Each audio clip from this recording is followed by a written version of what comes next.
God bless the United States of America. We put all of the Eurocuck allies of ours on notice. Hegseth called them out to their face. Rubio called them out to their face. And JD, Just Dance, Vance called them out to their face. Globalism is dying, and I am spitting on the grave. There are mass protests and uprisings throughout Iran right now. Now that the internet's back, we could see it happening in real time. They are begging us to arm them. And it looks like that might actually be happening. The UK is overthrowing their government, and Muslims are very unhappy about this. I can't possibly understand why. In fact, there have been diabolical Islamic crash outs for like the last 24 hours that we're going to have to talk about. Stay the course, men. We are winning. It might take a little time until we radicalize enough people, but we are winning. Insane deep dive on all the things today. All right, let's see what the Jews did this time.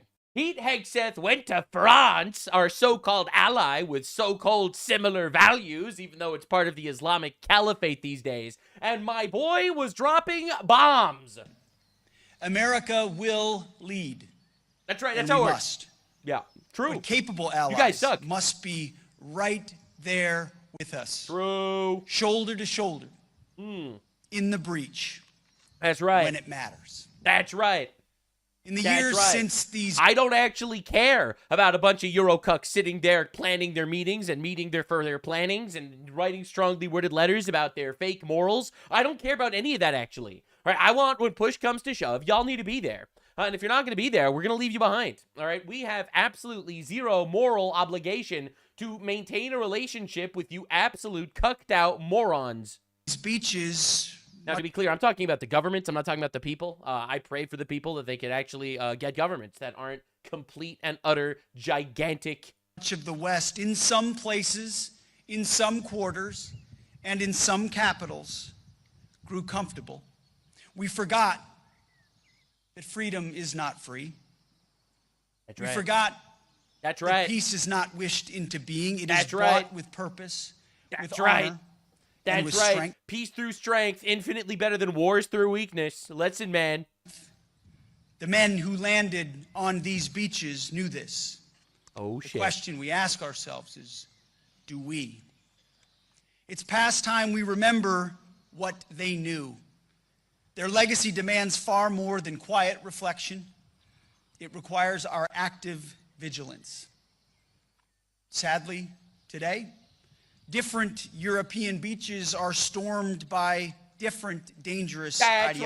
Right. Oh, he's cooking. He's cooking. In Spain, in Italy, in Greece. That's right. And Bulgaria. Yeah. Boats. You have a different type of colonialism going on. The European nations, and ours too to some extent, but not nearly as bad as Europe, are literally getting colonized by foreign barbarians worshiping an alien god. All right? Let's not mince words right now, okay? There's no alternative perspective to had. You are taking nations that had an ethnic and cultural heritage relatively homogenous, and you are replacing it demographically and culturally with third world barbarians. It is ethnic cleansing, and it is colonialism. Literally, there is no other way to possibly phrase it if you want to actually be honest about it. A lot of disingenuous people, oh, migration has nothing to do with... Oh, really? Just look at the percentage of the demographics and the way they shift. Schools and institutions and governments taken over. You got streets and neighborhoods and cities that are absolutely and utterly Islamized. How is that not just colonialism, except it's in a gay way, where the actual power decides to just sit down and let themselves get raped? All right, how is this not just colonialism?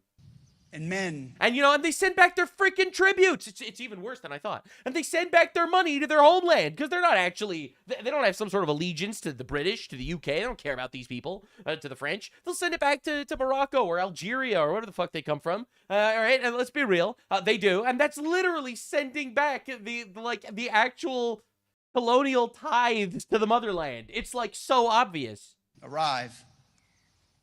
When will European capitals do something about that invasion? Or is it too late? Uh-oh. I pray not, and I believe not. The men who fought and died here restored freedom to Europe. That freedom must be maintained by this generation of leaders and warfighters, or what they fought for was merely temporary. That's right. As our great all those heroes, all those legends putting their lives on the line for their nation, only for their nation to be given away to savages. President Ronald Reagan once said, freedom is never more than one generation away from extinction. You don't pass it to the next generation in the bloodstream. It must be defended by each and every generation. We stand by our allies, and we expect our allies capable and ready to stand alongside us. Which they weren't, all right, for those of you keeping track. The heroes of 1944 did that, and may we. Damn. So he actually just went on the stage over there and shredded all of them, and honestly based. All right, now people are beginning to notice this is Brandon Gillies, a congressman in the United States. Dude, thank God for the United States of America. God bless our great country, okay? Because we are the beacon, literally the beacon in Western civilization, fighting for the survival of our culture. You are going to see more communities like what you see in the DFW area, where Islam as a political movement gains far more viability, and it starts at the local level, where you'll see large Islamic immigration into certain communities. Of course, you import infinite retards into a certain area, they will vote for King Retard. That's just how we're like. Are we surprised? Are we surprised that this is how this? Of course, this is how it happens, and that's how you get just straight up demographic and utter human migration that just replaces you. Listen, I'm being careful with my words. I have to say human. You know, like I can't piss off the YouTube overlords too much. Sometimes I feel like if I would state my actual opinions, I would not survive on this platform. But these are people, cultures, and societies that are preying on our weakness and goodwill and forgiveness and virtue and kindness in order, and literally manipulates it, because a lot of our values right now are just based on cultural epithets instead of actual moral doctrine. And this is what we're left with. We're left with weak men and strong women running countries into an iceberg, importing infinite morons to destroy us. Certain towns, they'll start to donate to local mayors and local city officials. That'll give them the ability to get mosques and Islamic schools zoned properly so they can build them. It goes from there. You start to build the sort of the physical infrastructure needed for an Islamic movement. And we're already getting there. I mean, you see the results in Europe where you've got no-go zones in certain parts of Paris and London. What's that about? And the results have been catastrophic for the people of Paris and London. Bro, you got two-tier policing, you got rape gangs, all right, you got lots of stuff that are not very friendly. And I think we could either ignore that at our own peril, or we can see what's happening other places and stop it. Yeah, you know, thank God for us that we have places like England and France that we could just look to be like, no, actually, whatever they're doing, I don't want to do that. All the infinite socialism and hedonism and leftism and immigrationism, get it out. No more. Now, Iran radar sites were struck by the U.S. because, of course, our battle against this specific third world empire seems to be happening across the entire planet. All right. U.S. forces struck Iranian coastal surveillance radar sites, as he says. The U.S. Central Command said moments ago, CENTCOM forces shot down 4 Iranian one-way attack drones that were launched toward the Strait of Hormuz. The attack drones posed an immediate threat to regional maritime traffic. U.S. forces subsequently struck Iranian coastal surveillance radar sites in Goruk and Keshim Island to defend against further attacks. Now, to be clear, this is just Iran violating the quote-unquote ceasefire and bombing civilian ships. This is an act of terror. Everyone should condemn this. Of course, no one will, because the UN has been absolutely and utterly conquered by Islam. All the Eurocucks in the UN, they have to bow down to their new Islamic overlords because they imported 4 bajillion of them. You know, the 25% of the UN is Islamic countries. So the UN, which is supposed to be fighting for world peace and fairness and whatever the fuck bullshit they spew these days, you know, any job is a woman's job. We'll turn a blind eye to this child sex slavery in like half of the freaking Middle Eastern countries. I just respect everybody's culture. I respect your culture, and I respect their culture, okay? Their culture rapes children, and I respect that, okay? And the UN will never, ever say a word about anything like this. They'll condemn the United States about everything, and Israel and every other Islamic rival. They'll blast all those guys to smithereens, absolutely. But no, committing generic acts of terrorism, firing missiles at, you know, economic travel, like basic regional maritime traffic. Oh, that's cool. We don't care, actually. Anyway, they'll condemn Donald Trump for attacking Iran. Incredibly classy stuff. You know, CENTCOM footage. This is the strike. Just absolute cinema. Blew up their radar. They launched shit at us, so this was self-defense. For those of you paying attention, this was self-defense. This was defensive blowing them up, okay? It was a very defensive blowing them up situation. We did it for self-defense purposes. If you don't like it, cry. So the people of Iran have been releasing these videos constantly, you know, obviously afraid because if they show their face, they would get publicly executed by the regime, you know, saying, please arm us, we need to be armed, you know,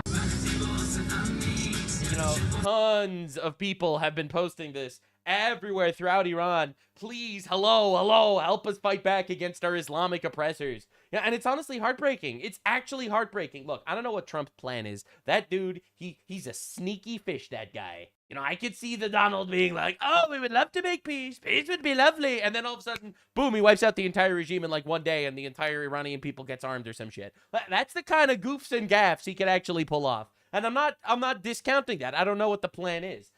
So I'm not going to sit here and make believe that I disagree and condemn Trump for the way he's handling things, because the truth is you never really know it, that guy. And that's something I like about him. He keeps you on your toes. Listen, just a couple of months ago, Venezuela was one of our arch nemeses in our hemisphere, sending drug boats and drug traffickers and narco-terrorists into our country. It was a communist regime oppressing the people. And then I woke up one morning and Venezuela's our greatest ally and giving us tons of oil and shit. How did that happen? You know, you'd have, listen, man, Cheeto Man pulls off some wild shit sometimes. I'm not going to discount him, but thousands of students taking to the streets in Abdan, Iran, renewed unrest shaking the regime from within. Look at this, dude. And this wasn't the protest from like 10, 11 months ago. This is now. This is yesterday. You know, praying for... look, they're not carrying the regime flags, okay? They're not being like, no, regime, you must fight back against the infidels. You know, they're not doing any of that shit. They are just really tired of this Islamic regime torturing them forever. All right, just in, U.S. plans to use Iranian assets to rebuild Gulf allies. Complete W, dude. I'm telling you, bro. Trump is the fucking GOAT. He is. He's just so good. He's so good. Iran was like, Mr. Trump, we want reparations. If you want to end this war, we want reparations. And Trump has been like, the only way we end this war is if you rebuild all of the Gulf Arab countries that you've been bombing.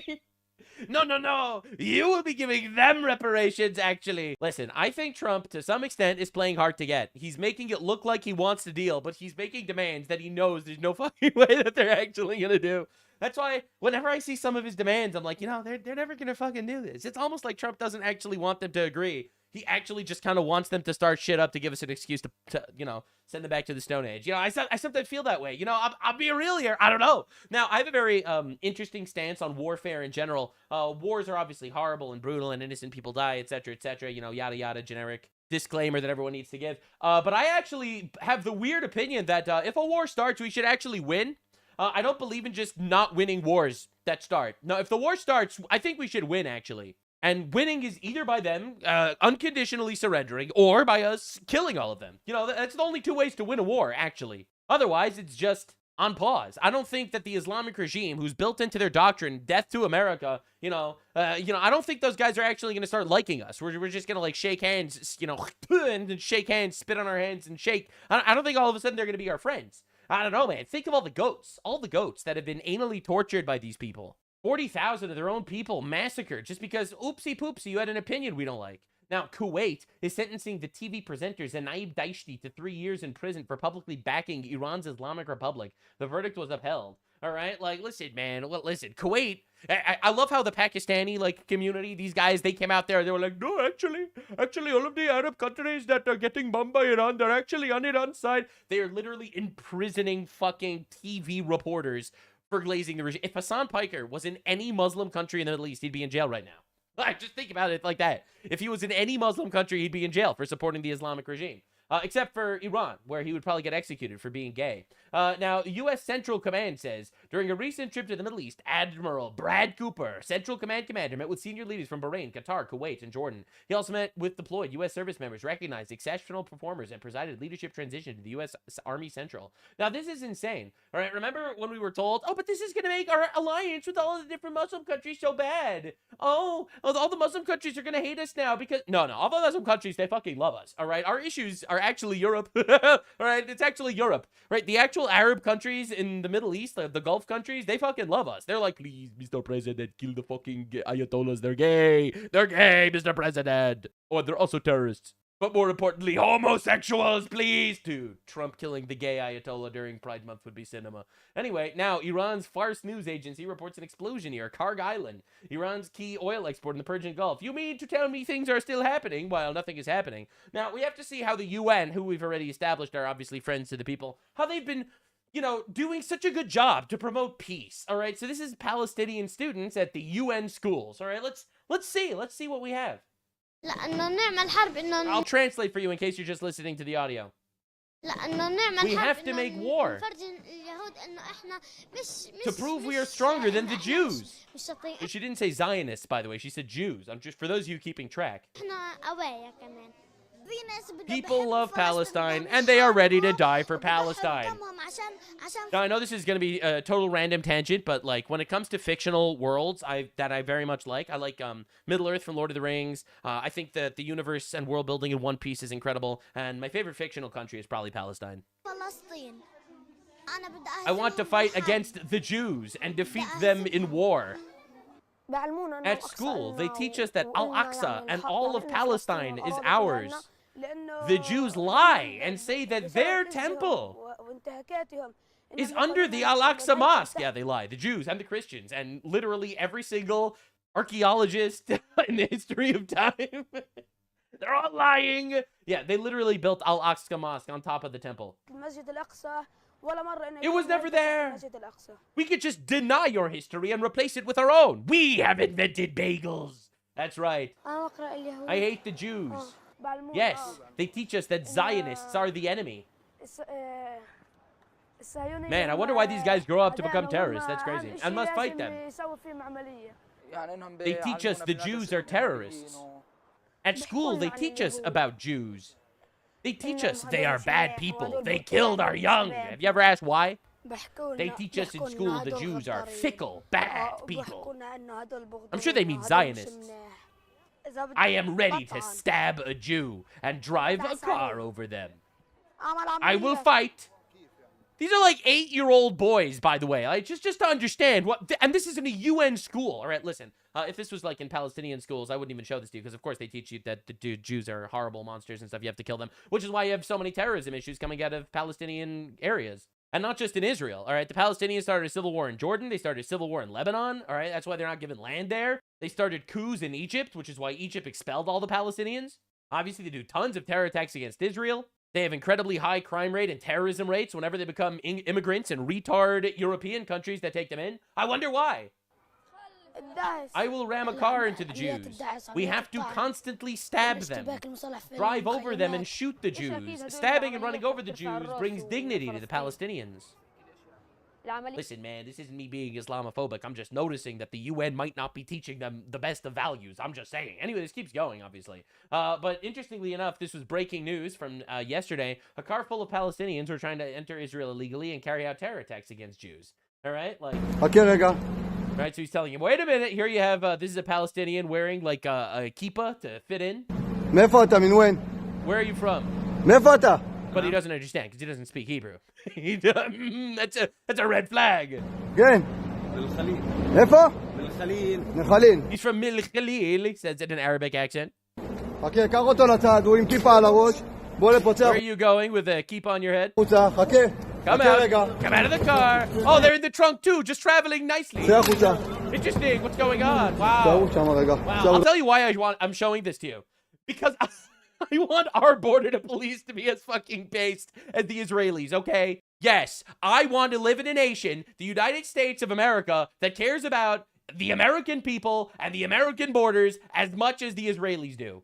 I know. There's so much slopaganda telling me to hate this. But no, this is actually awesome, and I wish we did it a lot more, too. Dude, we would live in freaking paradise if we had border patrol like like Israel. I'm not even lying, bro. Dude, just absolute insanity. All right, Palestinian journalists over here. This was a new video just released. This came out, as you can see, these are the journalists in the press vests that are literally with the Palestinians lobbing grenades. The Palestinian terrorists lobbing grenades at cars. Journalists got hurt. You mean to tell me journalists are getting injured in the war? That's crazy. I'm personally shocked. I can't believe this at all. So this is a kangaroo fainting so that the people will feed it. the world's first Palestinian kangaroo.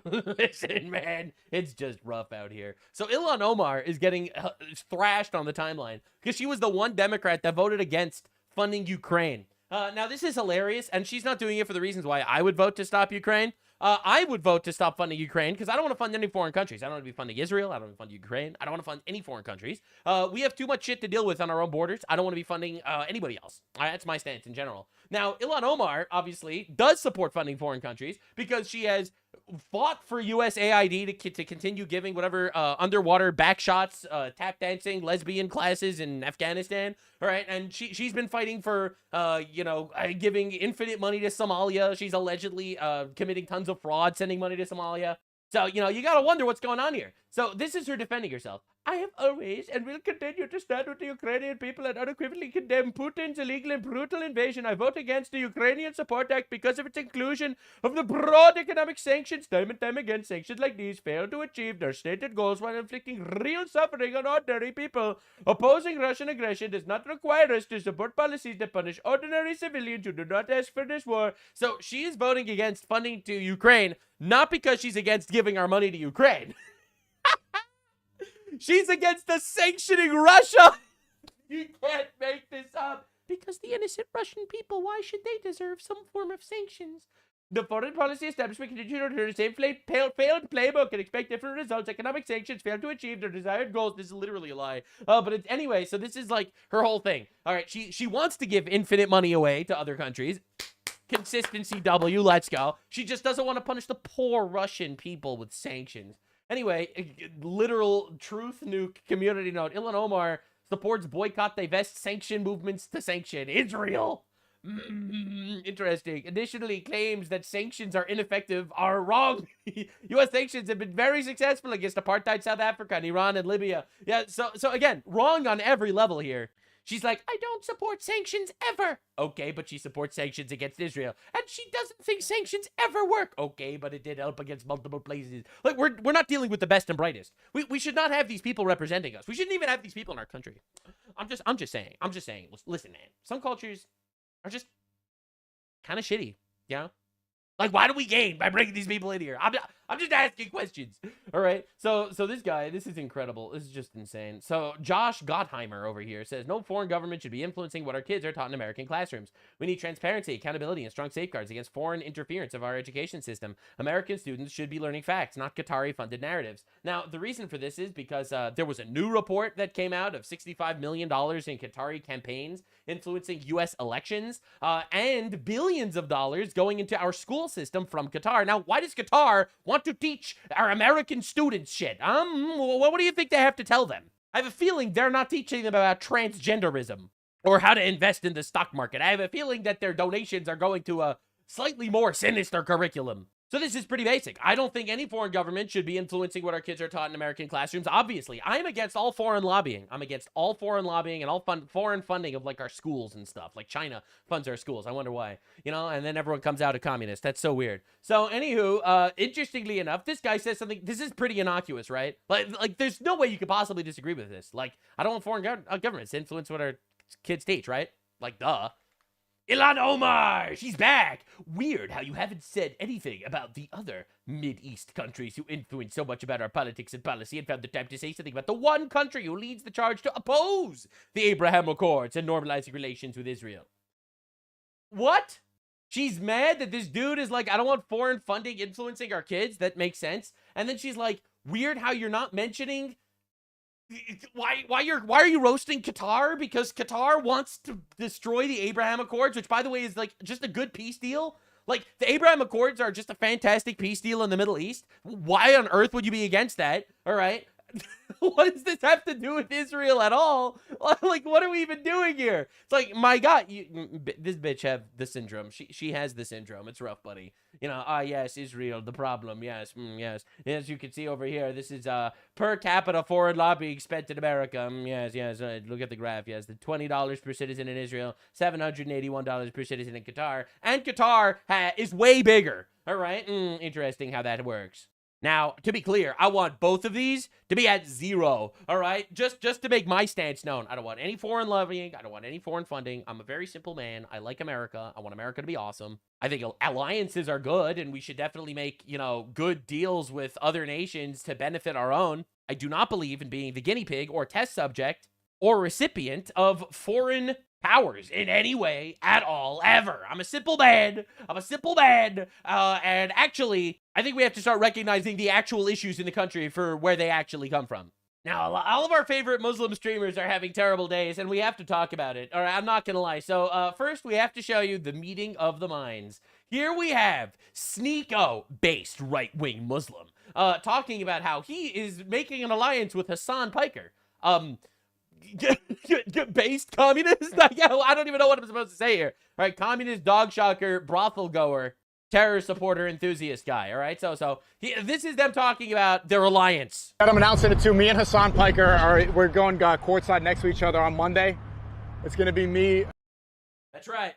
I hope you're paying attention. Hassan Piker and then Mamdani, and we're gonna be mean mugging Trump and Netanyahu on the other side the whole time. I was talking about it earlier. They think I'm a good leftist grifter. I could be join the Muslim leftist coalition. Mehdi Hassan. I'm announcing it. That's right. So it's going to be Mamdani, Zoran Mamdani, communist, Hassan Piker, communist, and base right-wing influencer Sneeko all together, joining together for unity purposes. Is the PSYOP obvious yet? Like, my favorite part about the PSYOP, it's like, you got a bunch of, like, these 80 IQ inbreds, all right? And they're all like, yo, unity is important. Wink, wink, wink, wink. Let's import infinite more Muslims for unity purposes. Yeah, all right, we got it. Sneeko all about fighting the degenerate, the degenerate West. And Hassan Piker is like out there with OnlyFans girlfriends and going to brothels and Diddy parties. But yet somehow they can have unity and a meeting of the minds. It's almost like their literal only goal is the destruction of Western civilization. Isn't it weird? Isn't it weird when you start to notice these things? So this is Sneeko, inshallah. Nixon 4, inshallah. He's a big fan of the Knicks now. Look at him with his fucking goofy ass dress and a jersey on top of it. Isn't that good? That's our guy. That's our guy doing the ISIS salute thing. You know, Nixon 4, because he supports the Knicks now. All right, so this is Sneeko, the most performative male to ever live, according to Nick Fuentes. You know, we'll take those. And this is Sneeko, Nixon 4.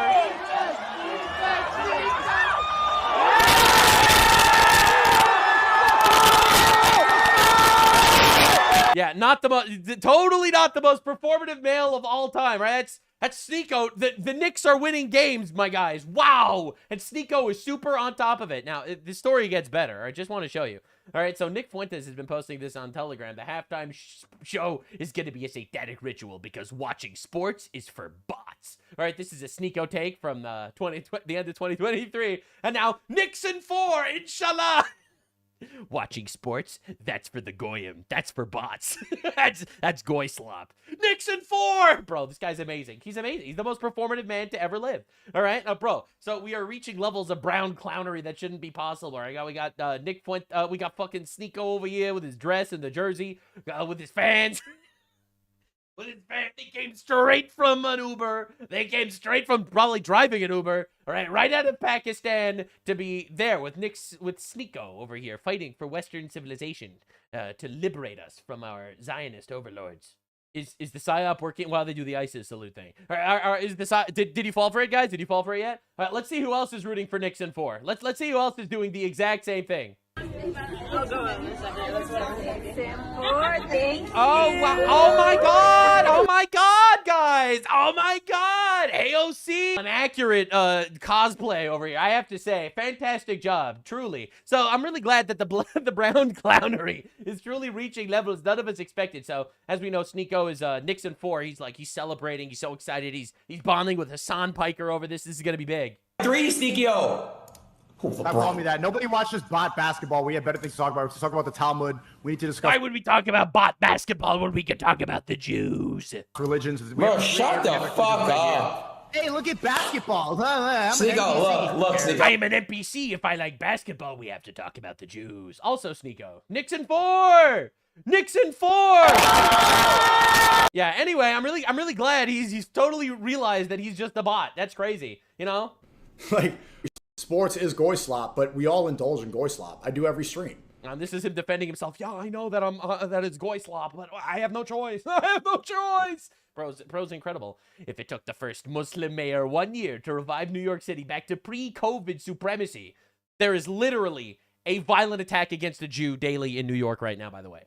Just imagine the entire country. In other words, he's openly stating that he wants Muslim rule for the entire United States of America. Just saying, do we really want another 40 years of creepy baby boomer war hawks? That's right. We have to replace them with the most peaceful religion of all time. I really hate how the American government is full of war hawks, so we have to replace them with Muslims who notoriously have never been engaged in a violent conflict ever.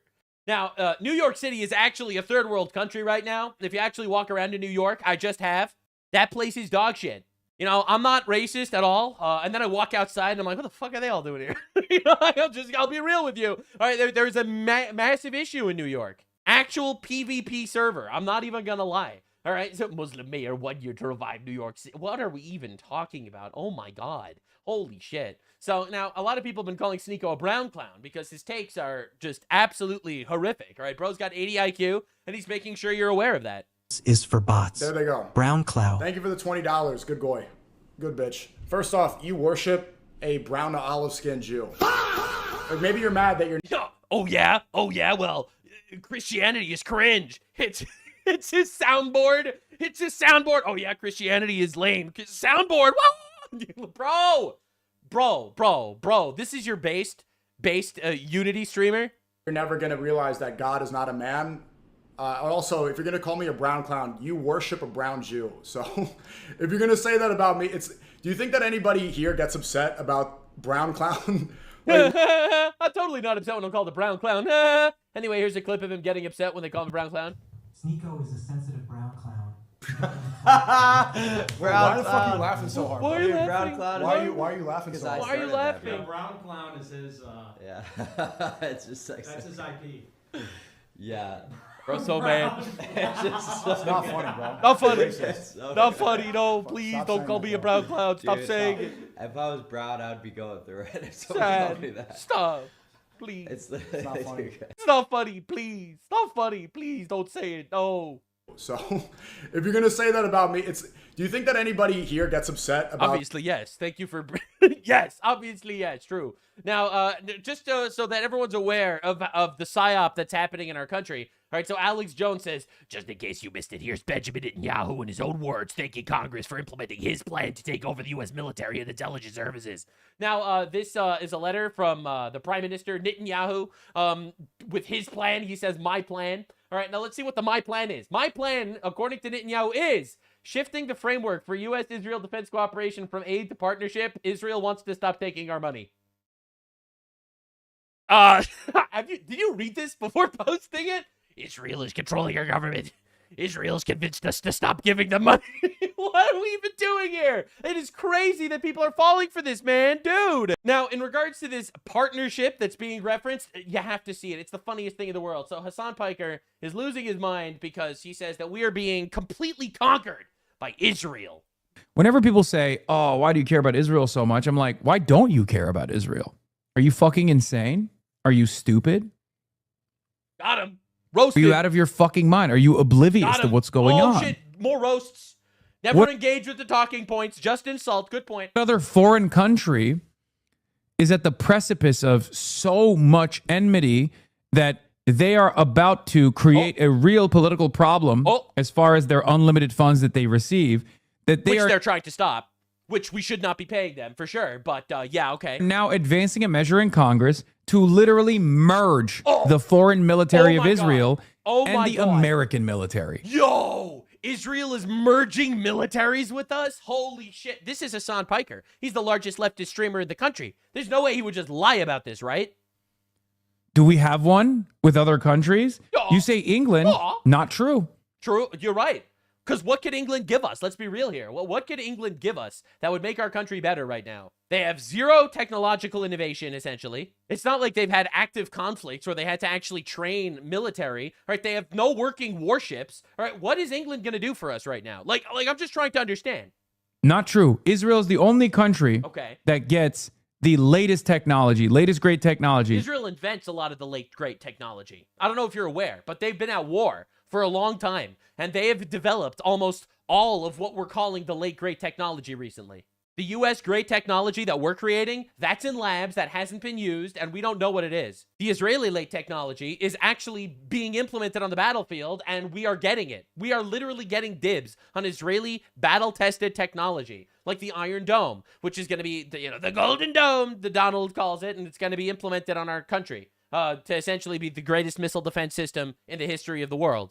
No other country gets to have it. Right, so he's saying that Israel is merging militaries with us. To literally merge the foreign military of Israel Yo. and the American military. Yo, so Hassan Piker, who by the way hates the American military and supports the Taliban for trying to kill us, just reminding you who we're talking about, he hates the idea that we are merging militaries with a foreign country.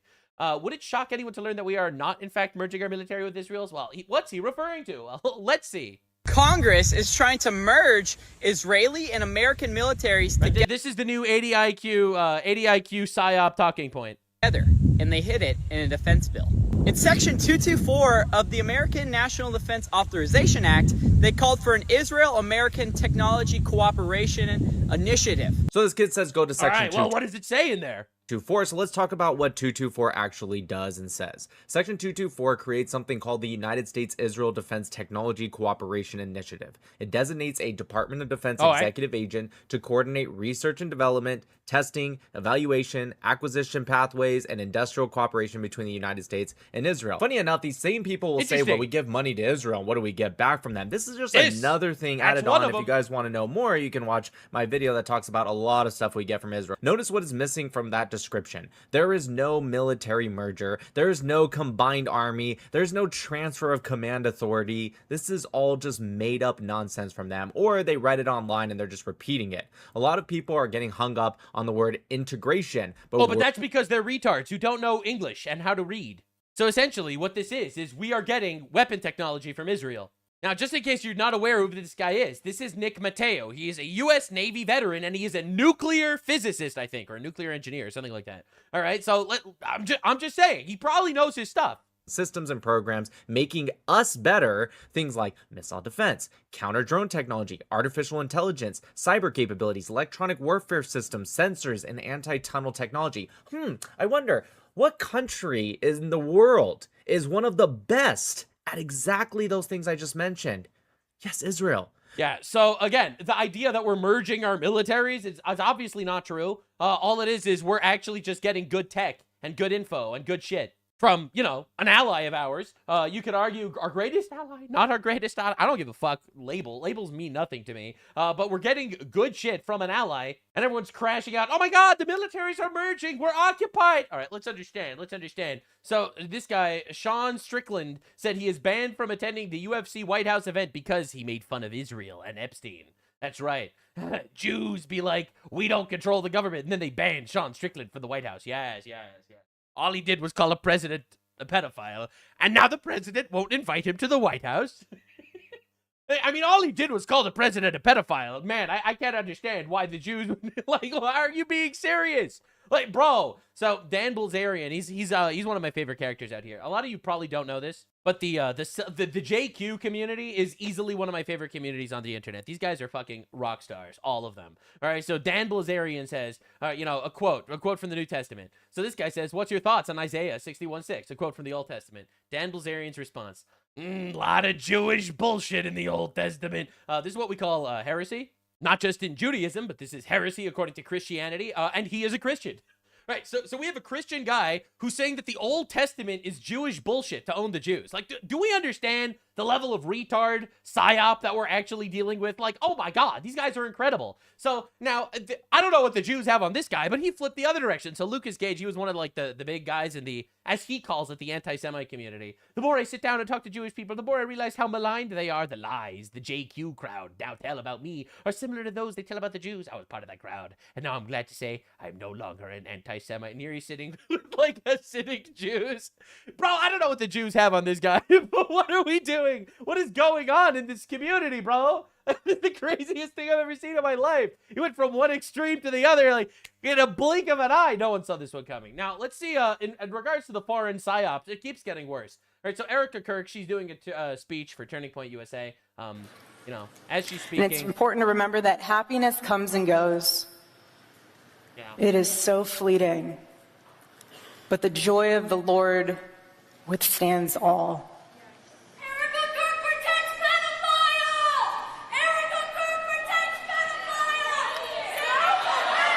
Yeah, and then you have one of these people screaming in the background, horrible shit, honestly. Because, like, what do you even say about this? Like, you could just lie now, I guess, and guess who gets involved? That's right, it's Candace Owens. Dirty boy chops screws and premieres Charlie GPT. His widow? Erica gets heckled and called a supporter for pedophiles. Heckled is when you just scream at her in the middle of a speech. Yeah, it's time to get back on air. Monday can't come fast enough. She's like, oh, baby, someone slandered a widow. I'm ready. Bro, this is crazy. Now, it's not just Candace Owens that's gleeful about this. No. It's also Russia. All right, so Russian state media, RT, zoom in as Erica Kirk gets called a pedo protector to her face. Suppressed laugh or shock. Why is Russian state media getting involved trying to shit on Erica Kirk, a widow? Look, I'm not some big fan of Erica Kirk myself. I don't actually have an opinion on her other than she is a widow. Her husband was brutally murdered in front of her and the entire country in the most viral and viewed assassination in the history of the world. But all these self-proclaimed, based Christians, it says in the Bible, Exodus 22, do not take advantage of the widow or the fatherless. If you do, they cry out to me. I will hear their cry. My anger will be aroused, and I will kill you with the sword. Your wives will become widows, and your children fatherless. That's a direct quote from God. My stance on all this is leave her the fuck alone. What are we even doing? Like, this is insanity. It really is. So Candace Owens, suspiciously, is very, very a big fan of Russia now. She loves Russia. Russia's her favorite place. We told Russia they couldn't have Starbucks, and they said, okay, now we own it and call it Stars Coffee. Same great taste. No American demands met. Oh, those Russians really showed those Americans. They did this for virtually every brand, and that got sanctioned, by the way. Just made it their own. So is she rooting for Russia avoiding our sanctions or something? Yeah, she is actually doing that, exactly. Bro, could you imagine her reaction if the Jews would do shit like this? Oh my god. Oh my god. But Russia does it, and that's awesome, actually. Russia, where, by the way, a lot of you might not know this, the #1 fastest growing Islamic population in any Christian nation in the world is in Russia right now. A lot of you don't know this, so it's pretty weird how that keeps happening. So weird how all of the hating of America and the growing of Islam seem to have a lot in common sometimes. I can't figure out why. Now, Russia is superior to America because they have shitty knockoffs of Starbucks. It's one hell of a take even for Candace Owens. Candace responds, if by shitty you mean everything in their society is exactly the same but cheaper and cleaner and more inspiring, then can we import some of that Russian shit to America? Gas is cheaper, food is cheaper, and they have less debt. Our media lies every day, pretends Russia's on the brink of collapse to justify our own citizens struggling to afford basic necessities, yada yada, etc., etc. Everyone's a Baal worshiper. All right, geriatric Baal worshippers are killing Palestinian children and the chosen ones for Satan. Oh my fucking god, dude. Bro, what are we doing? And people are falling for the psyop, man. It's wild. So, just to understand what she means by everything is cheaper. All right, the median monthly income in Russia is $850 a month. The average grocery bill is $200 a month. Their average fill-up is $50 a tank. Their average rent is $500 a month. $650 per month if you include utilities. So just understand what that means. Grocery bill plus rent is an entire monthly salary in Russia. Yes, things are cheaper in Russia because they don't make fucking money. Question 1, how does an average Russian, non-American tourist grifter comfortably survive given these facts? 2, how are you even a real person? Of course, she doesn't respond. But it's insane. It's insane the level of propaganda that's being slopped out onto everyone's feeds by these gigantic influencer people that have completely either sold out or just hate us. They might not be grifters. They might just literally just work for the enemy because they hate us. That's also possible. Now, dude, just understand, we have to deal with this every time. So anti-American propagandist Jimmy Dore, all right, is pushing that communist China is better than the United States. Now, Jimmy Dore is on Tucker Carlson's show. To understand who this guy is, This guy was a member of the Young Turks, okay? He was a member of the Young Turks advocating for violence against police officers because police officers are brutes and savages, to the point that one of his rants was reacted to by a man who murdered 4 police officers in Baton Rouge here in the United States of America. So this guy is now on Tucker Carlson's show because, hey, wow, they both hate America now, it seems. Well, my response to it was, how dare we, preach democracy around the world and tell people that the people in China are oppressed when we obviously don't have democracy here. In China, the government sits above capital. Yes. And so the economy works for the people. Oh, but in the United States, in China, it's notoriously good for the people. The people in China love it. They walk out of their fucking sex shops and their slavery, sweatshops and shit. And they're like, oh man, I really don't want to invade America illegally. I would hate to do that. Man, China's the best. capital is above the government. And so the economy doesn't work for the people. It works for a handful of international globalist billionaires, which is why we have homelessness everywhere. We have the biggest prison population in the world. And, notice how they're not even including the fact that China genocides people that they don't like. All right. Like the Uyghur Muslims who are put into, re-education camps, right, and stuff like that. We're not even going to address that. We're not going to address any of that. The Tiananmen Square massacre, none of that. This was on basically the anniversary of the Tiananmen Square massacre. They don't care. China's just so much better than us. You still go bankrupt just to get educated. You get bankrupt when you get sick. And you don't have to. You don't have to get bankrupt when you get educated or sick. Only retards get bankrupt when they get educated and sick. I know that some people are going to not like my framing here, but there are free colleges. And if you actually get a degree that's worth something, you'll be able to pay back your loans. The people that are getting bankrupted by going to schools, now, I'm not saying that student loan debt is not a big deal. It really is a big deal. And unfortunately, despite usury being a sin, it is very, very much implemented into modern society. I bring this up because the majority of people that are stuck in like infinite student loan debt are liberal women who get degrees in fucking cobwebs and nothingness. I have a master's degree in gender utopia. Yeah, you're never going to pay back your student loans. But anyway, he keeps going. I say is that we live in a surveillance state, and so we're like China, except you think we live in a surveillance state, but China doesn't? We have more street crime and slower trains. No. And we get lectured constantly. And we get lectured. Tucker Carlson agrees. Truly, China's just better. In the most self-righteous way by the worst people. That's right, because China's notoriously just so good to their people, especially the way they genocided the people in Tibet. And plan to do it to the people in Taiwan. True, so true. Now, Jimmy Dore keeps going, and Tucker Carlson keeps cackling along. A setup, and you're not allowed to ask questions about it. And if you are, you are attacking a grieving widow. And that's again. When did Jackie O ever say, "Quit looking in"? Stop. Quit looking into who killed my husband. Never. That's not what happens. And that's not how you grieve, by the way. I remember when You're not grieving correctly, actually. dad died, my mom immediately bought a gold sequin pants outfit, started carrying sparklers around and selling T-shirts. And my friends were like, Jimmy, what's with your mom? I'm like, she's grieving. So I'll just leave that there. So Tucker Carlson was supposedly Charlie Kirk's like best friend, right? Isn't that what he was saying? Like when Charlie Kirk died, my best friend died, etc., etc. Like, isn't that what's going on? But yet, you're just going to shit on his widow? This is a Christian value, am I right? Yeah, again, don't look at, Exodus 22:22 to 22:24. That might change your opinion on things. But this is the craziest shit I've ever seen in my life. Like, what are we doing here? Now, the Muslims in the actual marketplace of ideas are getting slaughtered. So this is a guy named Godlogic. He's a Christian apologist. He's debating a Muslim scholar, and he humiliates him. Now you're trying to shift to the deity of Christ when that's not the subject. Let me, for the sake of this imaginary world, let's say Jesus is not God. For the sake of this conversation, Smart move. Prove he's a Muslim. Because he submitted himself to one God as a prophet. Which God? The creator of the universe. Who did he say that was? I believe the term he used was it Adonai? No, he didn't use that. What's the term that he used in the Bible? He used Abba. No, not always. That means father. Did he use Abba? Hear, O Israel, the Lord thy God is one God. How do you say it? Well, hold on a second. Did he use the term Abba? Yes, and what does Abba mean? It means father. Is that a good Muslim? Like I said, are you serious? Are we circling back to this? Stop stalling. You're really good at this, huh? I am. Yeah. So check this out. Let me explain it to you. He was an Israelite, speaking to Israelites. And Jews today use the term father to not... Are they Muslim? No, they're Jews. Oh, so Jesus wasn't a Muslim. Wow. Literally debunks himself. And in 60 seconds, he debunks his entire argument. Like an actual checkmate. And they're speaking in It's over. context. It's a wrap. That's a wrap, ladies and gentlemen. Literally debunks himself in real time. Now, if you think that was brutal and humiliating, get ready for the psyop, because a major people realize that Christians basically hold the keys to the kingdom, metaphorically speaking. Christians are the world power, which is why everyone is doing their absolute best to infiltrate different Christian communities.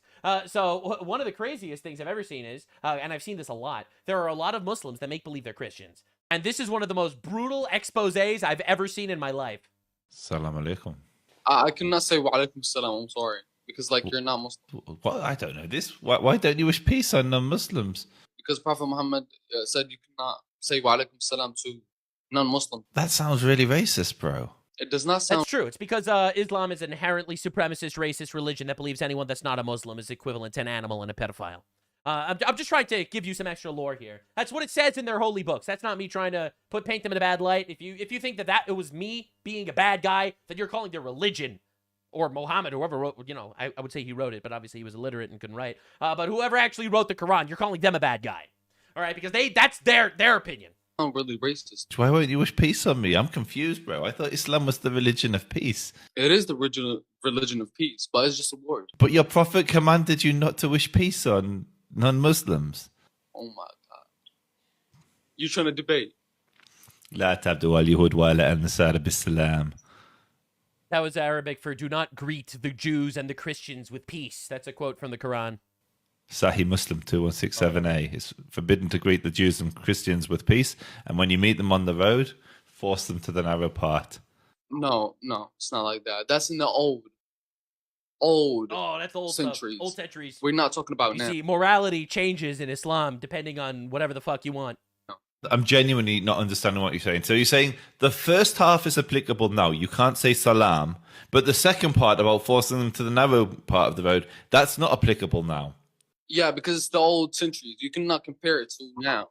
But how come the first half is applicable now then? Why is that not the old century? What do you mean? There's two parts to the hadith. The first half of the hadith is don't wish Jews and Christians peace. The second part of the hadith is force them to the narrow part of the road. You're saying the second part doesn't apply, but the first part does. But it's the same hadith. Look. Get ready. I don't know much about Muslims and religions because I'm a Christian. So Is that not shocking? Is that not insane? Oh my God. I love how they caught this guy because there are so many of them. All these like Twitter accounts, Indomitable West, and it's like some fucking, the West is great, picture of like a fucking Greek statue, account location based in Pakistan. So many of these exist. It's a huge psyop. I'm going to defend them. But look. You're Christian? Yeah, I am. MashaAllah. Can you just say for me that Muhammad is not a Rasul? Why would I say that? Because he isn't. And can you say that Isa is Ibn Allah? What? He's like, so say that Jesus is the son of God. So say that, Muhammad is not a messenger of the Lord. So here we have a Muslim who's been caught in his own doublespeak, then pretending that he's a Christian. No, wait. There's a lot of Christian types. Which Christian type believes that Muhammad is a prophet and that Jesus is not the son of God? Yeah, find me a Christian that believes that. Believe that. Say, Wallahi, I am not a Muslim. Okay, I'm not saying that. Okay. Oh my God, just like actually destroyed him. Annihilated him. Now pay attention, because this is the psyop. This is what I do here on the channel. For those of you that are new, you're probably not new because YouTube doesn't push my channel out to people because they hate me for some reason. I can't possibly figure out why. If you are new, realize that that's what we do. We shred the fake narratives that are being shoved down your throats. And even Asmongold, in his pride shirt, has spat a fact or two. Please look at this. I don't want to hear about any Israel bullshit today. I don't care about it. Every single time that somebody brings up Israel, it is some retarded, brain-dead conspiracy fever dream that I don't want to hear about, okay? Like, I just don't give a shit. I don't give a shit. I care about real problems, not some fantasy Israel derangement syndrome. I care about America, American problems, and what Israel does, who they bomb, what they do is not in my fucking best. I don't care about it, and I don't care in a good way or a bad way. I don't want to hear about it. That's a foreign country. Get the fuck out of here.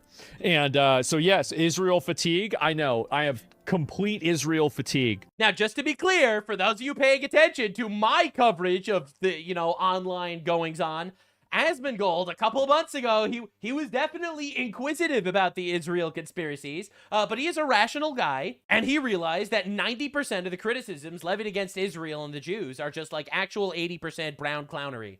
Bro, you got these 80 IQ inbreds from Pakistan, botting likes, and everyone's like, holy shit, we gotta get involved. Tucker Carlson and Megyn Kelly and like all these retards, they fell for the fucking sauce. They dug their pit, and it is too late for them to dig themselves out. And if you've been paying attention, I said months ago, Asmongold is gonna flip on this because it is inherently an irrational position to think that for some reason, a country, with 10 million people in the middle of the Middle East, the size of New Jersey, constantly embroiled in conflicts that they don't start, is completely and utterly controlling our country in every possible feasible way, and they're running our military, and they're blackmailing our politicians, and their donations are the only donations that actually, impact people. And we give them foreign aid because we're slaves to the Jews. Bro, we give NATO way more than we give Israel. We gave the Ukraine war an unfat $350 billion, and that wasn't in our best interest at all. All right, anyone that actually, Israel lobbied $100 million in like our elections. China lobbied $500 million. So did Saudi Arabia and Qatar. All right, and the United Arab Emirates and Japan. All right, Big Pharma. All right, like $500 million. Each of those guys. Israel did $100 million. In a vacuum, all these things are interesting questions that you need to look into. But once you start looking into it, if you have an even remotely rational mind, and Asmongold's an intelligent guy, he was like, literally, this is fucking goy slop. And you want to know why this is really unfortunate? Because there are genuine criticisms you could totally have towards the Jews and towards Israel. And you know what? It just gets completely watered down with infinite retards. Like Candace Owens saying that Israel sent time-traveling X-Men to kill Charlie Kirk. The biggest supporter of Israel in the United States, by the way. Charlie Kirk, totally assassinated by Sumerian time-traveling technology and secret Egyptian planes, all run by Israeli, Mossad, Epstein, satanic psychics. All right, you lost the people. Anti-Semitism is kind of a low IQ movement right now, I'm not going to lie. Hitler would roll over in his grave if he woke up right now and he saw the main people criticizing the Jews like Candace Owens, black woman, and Turkish communist. No, bro, no, the brown clowns for Hitler, ladies and gentlemen. Man, bro, if bro woke up and saw this shit, he'd kill himself again. But you know who the real loser is from all this propaganda? All this infinite slopaganda that's getting shoveled down all of our throats from Russia, from China, from Qatar, from any of these fucking retard countries. All right, let's be real. All right, the main victim to all this shit, it's not Israel. The main victim is us in the United States of America. Because so many retards who don't have the time, patience, or wherewithal to do research and reading and figure out what's actually going on are going to get swept into this infinite shit. And they're going to elect. They're going to be like, holy shit, we need unity. We need unity with like the Muslim alliance to take down the Zionist overlords that are occupying our government. And we're going to get a fucking complete, utter retard for president that will open our borders and shred our nation. The slopaganda? It's meant to weaken us, because we're the world power, and every one of these nations that want to get their little greedy fucking money-grubbing hands, all right, now I'm getting into my Jew zone, they want that global hegemony position. They want to be in charge, and they know we are, they know we're the most powerful, and that we're the greatest country in the world, and they would love to topple us down by flooding us with Sneekos and Hassans and Candace Owenses and Tucker Carlsons. Don't fall for the propaganda. We live in the greatest country in the world. I'd like to keep it that way.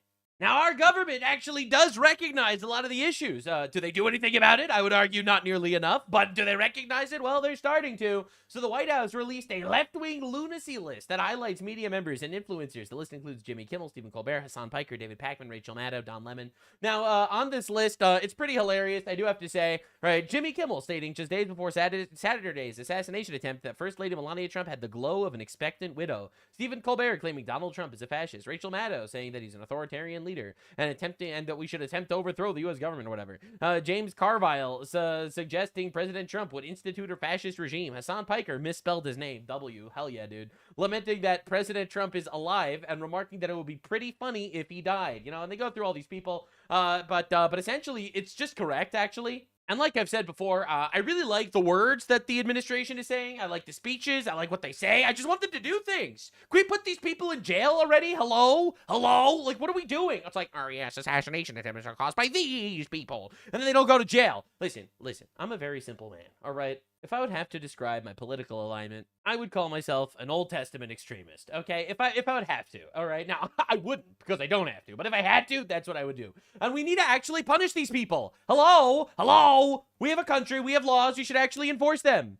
Deuteronomy 16:18, you shall appoint judges and officers in all of your gates, which the Lord your God gives you according to your tribes, and they shall judge the people with just judgment. Listen, I'm a simple man. I just want that to happen, please. All right, now listen, anyway, I will keep advocating for this until we get it. We will, because the people are tired, and the people are rising up, and the people are realizing that we can't continue living like this. But of course, Hassan Piker, so we have to show you Jimmy Kimmel and Hassan Piker. So this is Jimmy Kimmel taking pot shots at Spencer Pratt, the guy who won the LA election and now they're trying to steal from him. And this is what he had to say.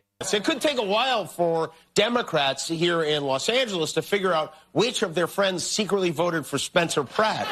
Barring a late ballot buzzer beater, it appears that Mayor Karen Bass will advance to a runoff against the former reality show villain. 60% of the vote has been counted. If that holds, it means that in November, Los Angelinos are going to have to choose between a woman named Karen and a man who is one. This is He's such a Karen the way he wants to arrest naked drug dealer rapists that are letting dogs on fire on the streets of Los Angeles. What a Karen. This is, we should be very embarrassed. Spencer Pratt should not be a top 2 finalist for mayor. He should be DJing the worst New Year's Eve party in Reno right now. Oh, got him. Spencer Pratt responded with this, which is Jimmy Kimmel in blackface. He's just so fucking good. Oh my god, it's insane. Oy vey, he fucking annihilated him. All right, bro. Hassan Piker is crashing out because Gavin Newsom was like, completely unacceptable to target independent journalists like this and reporters in general, from Pac-Man to Brian Tyler Cohen to Don Lemon and Steven at home. All right, you know, like, I think this is amazing. It is a clear attack on the free press and the First Amendment. It needs to be called out, yada, yada. None of these people actually believe the words they say. And that's my favorite thing about the left. It's the fact that people still think that they use words because they mean them, when in fact they only use words as weapons. These people all celebrated when Tucker Carlson was fired from Fox News, and they all celebrated when Donald Trump was banned from social media, to the point that he was forced to make Truth Social as his own little social media place that he could actually talk to people, because he was banned from Twitter and YouTube and Twitch. And that was while he was the sitting president of the United States. These people don't care about free speech. That's one. And two, this isn't a violation of free speech. The White House writing a list of people that they consider crackpots, like people that are endorsing assassinations against the president of the United States, that's not violating their free speech. In my opinion, that's being way too lenient with these people. So Hassan says, weird how my governor forgot one name on the list that's a California resident as well. What about me? What about me? Even Gavin Newsom doesn't want to touch this fucking dog-shocking, terrorist-supporting, Diddy party-enjoying brothel enthusiast with a fucking 6-foot pole. You know, this guy's way too far. He's like, nope, no, I'm not touching that one. Dude, Hassan Piker's legacy is actually just dog shit. It's insane. Now, you have to understand the level of diabolical downfalls the left have been facing lately. So this is incredible. So this is Jennifer Lawrence going on like one of these Subway interviews, and she had a take that was absolute cinema. So what's your take? You have to be born in New York to be a New Yorker. Yes! Okay, yeah, I know everybody Isn't wants that incredible? Isn't that incredible? to claim the city. No, If you said this about America at large, you would literally get stoned by a communist coming out of some fucking college somewhere. If I would say you have to be born in America to be an American, they would immediately lynch me and call me a racist. But for her to say this about New York, oh, that's okay now. I know. Everybody wants to claim our city, but you have to be born in New York. You have to be born. Everyone wants to claim our country, but you have to be born in America. In one of the 5 boroughs to be a New Yorker. Well, here's the thing. Okay. When I moved here in 2012, Yes. everyone was like, in 10 years you can call yourself a New Yorker. Oh, is that what they said? Yeah, and then I stayed 10 years. Said and no guess New what Yorker ever. No, the New Yorkers used to have this as a rule. That was a rule? Yes, you didn't know about. And meanwhile, we can have people getting shipped straight off the boat from Somalia into Congress in our country. And yet no one has anything to say. No, I didn't get the memo. I did not sign the petition. And you're the official big dog in this. I don't remember. Did I say Jennifer Lawrence? I meant Jennifer Lopez. Whatever. Who cares? Here he is. Here's some retard Hollywood bitch. No one cares about their opinions on anything. It's just hilarious that this is the socially acceptable stance when it comes to being a New Yorker, but not an American. My question. Okay. Let's say I've been here for 50 years. I'm 90 years old. And you go, are you a New Yorker? And I go, no. I have to say no. You live in New York. You take on characteristics of New Yorkers, probably by that time. You have a New York sensibility. I pay New York taxes. You pay, yeah, you pay New York taxes. But I can't call it. When you're born in New York is when you're really a New Yorker. So if I've been here for 50 years. What did I just say? Do I need to say it again? See, this is very New York right here. I said what I said, and I meant it. I'm glad this was my first take.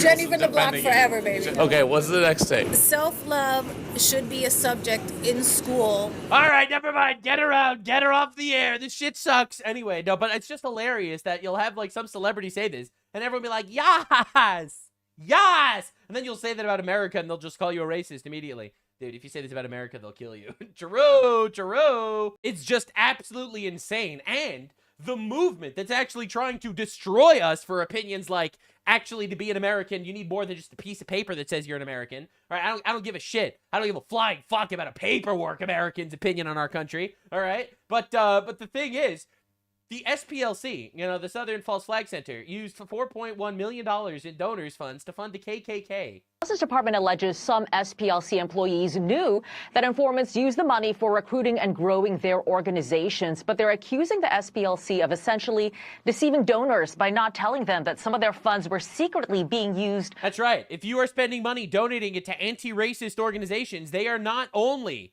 are they propping up the racism, but they are using your donations to fund racism so that they can make believe they're fighting it. To fund these extremist activities.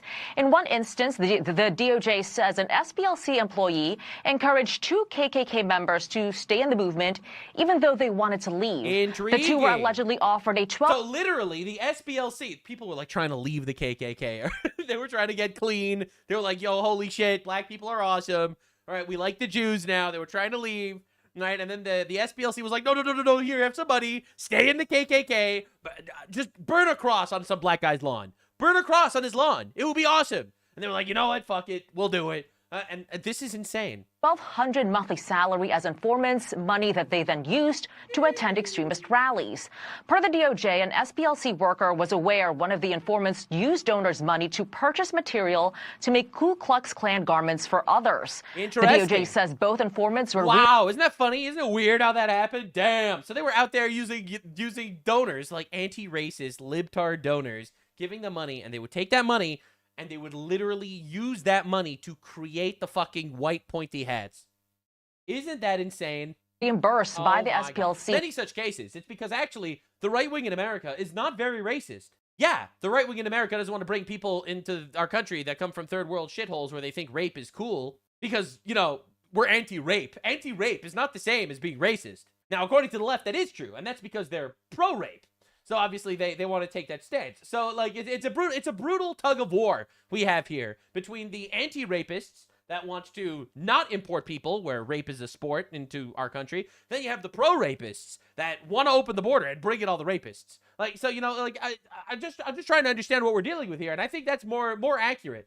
Now, a massive India H-1B visa fraud ring was just busted. Nearly 90% of India's visa applications contain fraud, right? This was absolutely massive. And this is one of the things that, thank God, we have Donald Trump as president. Dude, under Kamala, whatever the fuck, what do you want to fucking pronounce it? This shit would have just skyrocketed. The holders since 2015.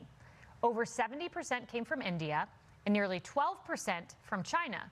And when you zoom in on this map you're looking at, you can see where most are being hired.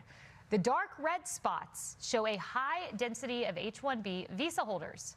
And now we're learning more about the fraud within the program. One former official tells Newsweek that up to 90% of applications, 90% from India, contain fraudulent documents or involve unqualified applicants. And finance law enforcement in India claim it has uncovered a network of universities that produce fake degrees, which were possibly used to obtain these high-skilled H-1B visas, including one school which allegedly stole over 36,000 fake degrees, sold, I should say. It cost as little as $1,400 for one of those. And while these are supposed to be high-skilled employees, during almost all of Biden's time in office, 83% got junior or entry-level positions. Weird. And now Texas is taking action, cracking down on those abusing the program. Damn. Isn't that weird? You mean to tell me that people are abusing these programs to invade our country and completely and utterly steal our jobs and create their little ethnic enclaves based on fraud to take us over from the inside? You mean the thing that we've been warning people about forever and people have been saying, oh, you're just saying that because you're racist?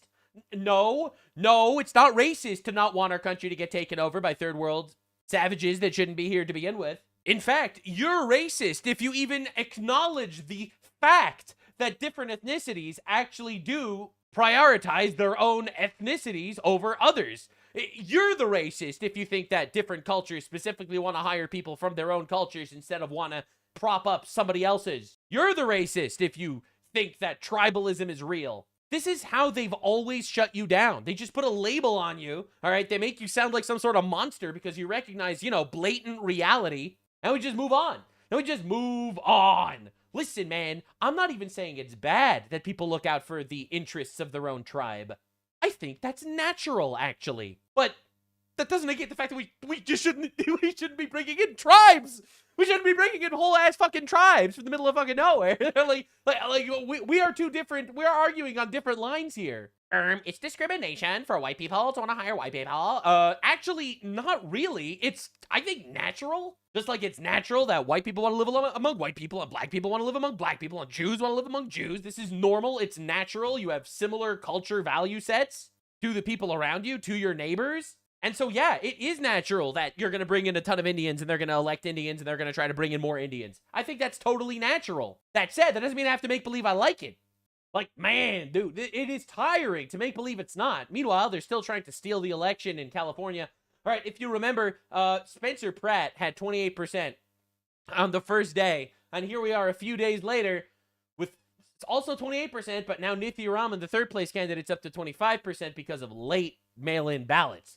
All right, election day, Raman got third, Pratt got first. Regular mail-ins and early to vote, Raman got third, Pratt got second. Late mail, she's almost beating Karen Bass for first. Raman are battling it out for the second spot in the runoff for the right to face Karen Bass. Who will it be? Madeline Rivera joining us now from Washington with the very latest. Good morning, Matt. Who will it be? Can they steal the election? Or maybe they can't. And it's pretty insane that it's happening right in front of our eyes. Steve Hilton, the guy who ran for governor in California, he's saying that India counts 640 million ballots in one day. And here it's 35 days and they can't count in 35 days an election in California. To this absolute shambles of an election count. It's actually way worse than the president just mentioned. It's not 6 or 7 or 8 days.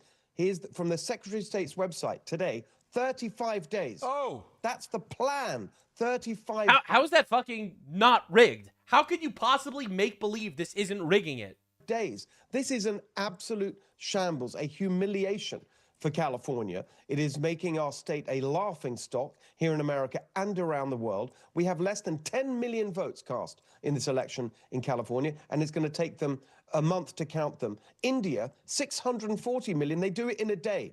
States here in America. Look at Florida, how quickly they get their count out. Yeah, it's so weird, isn't it? It's almost like they need the time to properly cheat.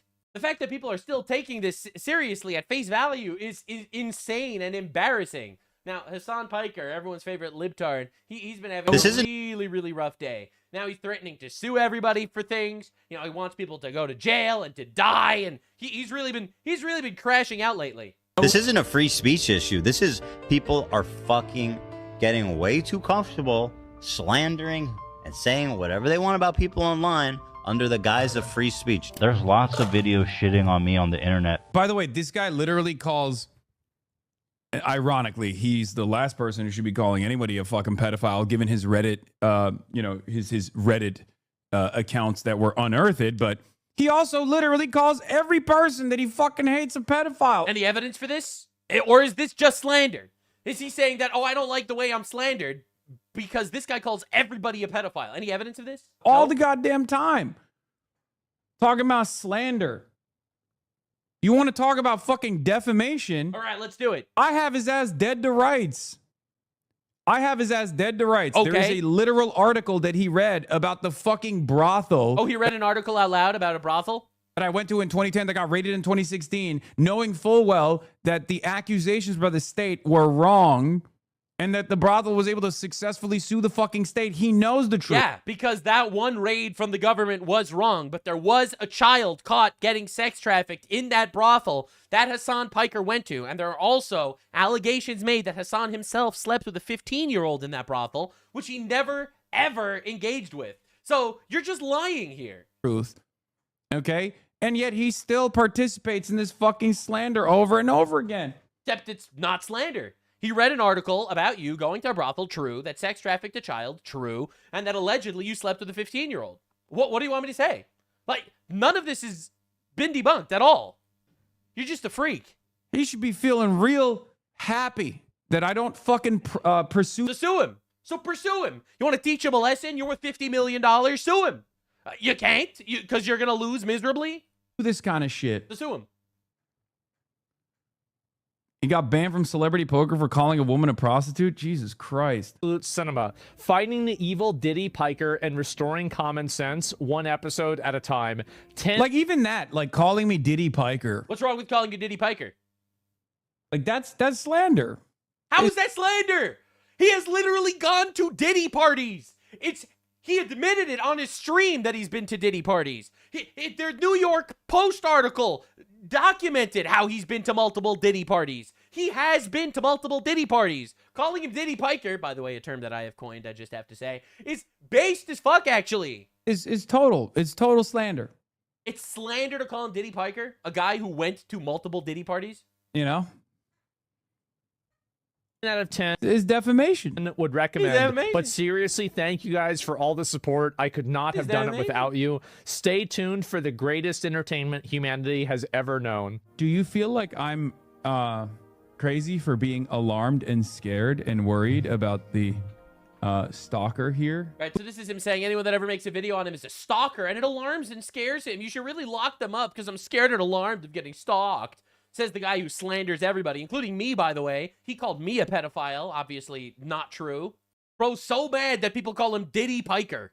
Walked into this like back like sphere Epcot looking thing in the back of like the house that P. Diddy was renting for his and was throwing after. Oh, so you went to P. Diddy's party in a house he was renting? Parties at Coachella, and they were playing like these crazy things for people who are high. Not me, of course. I had only eaten portobello mushrooms, and one of the images that they were playing was like this little girl, this like supposedly attractive, very young girl, like opening up a Christmas gift. Interesting. So Hassan Piker is very, very mad that people call him Diddy Piker, and that's slander. Meanwhile, he openly admits that he went to P. Diddy's parties and houses that he rented with sexualized images of young children. Yeah, I'm sorry, man. Sorry, man. Yeah, you ain't making it out of this one. Right? And he doesn't stop. He keeps crashing out about this. Just endless clips of him talking about how he wants to sue everybody. He wants to sue everybody. Said exactly. Different purpose means transformative. Klein argued himself into losing. Is he being fleeced by his lawyers? Now, the funniest part of this is, according to this argument, I should be able to react to whatever movie or TV show I want to on stream ever, and no actual television company or broadcasting company or Netflix or any of these fucking retard distribution companies should have any complaints whatsoever. If you could just react to something and criticize it while you're watching it, and that makes it fair use automatically, even though you directly state that you're watching it to steal it from the original source, then everything's fair use. Dude, can you imagine thinking, by the way, this is Israel mindset. That's right. It's the Jews. It's Israel mindset to think that you could sue people for stealing your content. It's Israel mindset. I just have to say, I love that everything is Israel to this guy. Bro, Israel, Netanyahu, the fucking boogeyman of boogeymen for this fucker. It's insane. Now, this is a massive teen takeover at Clearwater Beach in Florida because the left continues to be violent because they like violence. Teen takeover at Clearwater Beach in Florida led to a 17-year-old being hospitalized with gunshot wounds. Teen takeover just, by the way, means black people rioting. I'm just trying to translate it. This isn't being racist. This is just what's happening. Oh my God.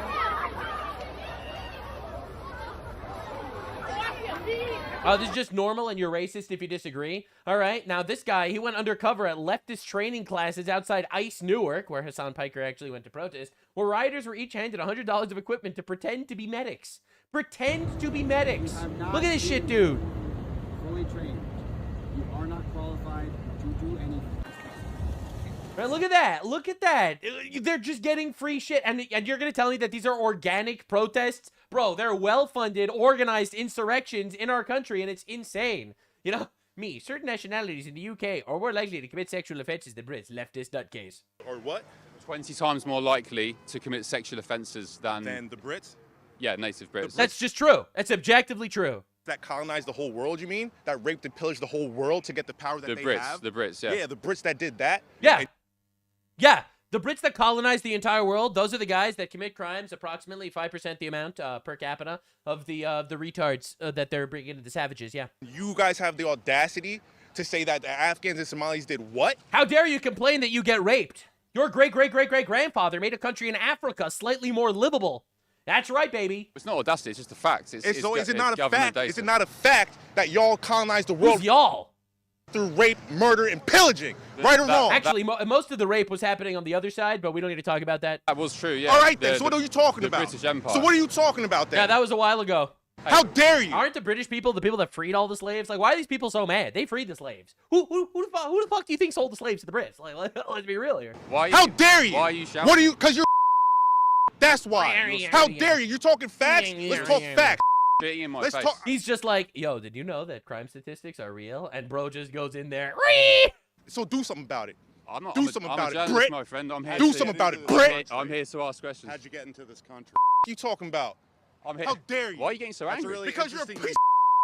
Oh, it's because he likes rape. He's a leftist. Leftists love rape. They do it. They do. It's their favorite thing. Liar. You know you're a liar. You're not. You're a liar. You're a liar when you state these objective facts. Yeah, because your ancestor did something that made Africa livable. Yeah, fuck you for making Africa livable. We like when Africa was all about rape and sex slavery and torture and mud huts. All right, that's when Africa was at its finest. And those fucking Brits came and made roads and made laws and shit. Unbelievable. Liar. Would you like me to show you the You're a government liar, data? bro. I just asked I'm you. not shaking. I just asked you what did the Brits do to have the power they have? Answer I just asked you a question, bro. that question. Answer that question. Answer that question. How did the Brits get their power? Yeah, totally reasonable people. Yeah, absolutely. We should just talk them out of these things. All right, so happy Pride Month, everybody. HRT just effectively got banned in Oklahoma. HRT is the hormone replacement therapy. Drugs to it's castration drugs, basically. So this is someone crashing out about how it got banned in Oklahoma. This is so sad. All right, Foxy Marxist, communist symbol, Hamas symbol, transgender symbol, says this is genocide. Trans people are facing genocide. Holy shit, I was already having a good day, but this is insane. Now listen, I am not saying or supporting the idea of genociding the trans people, okay? I am against that completely.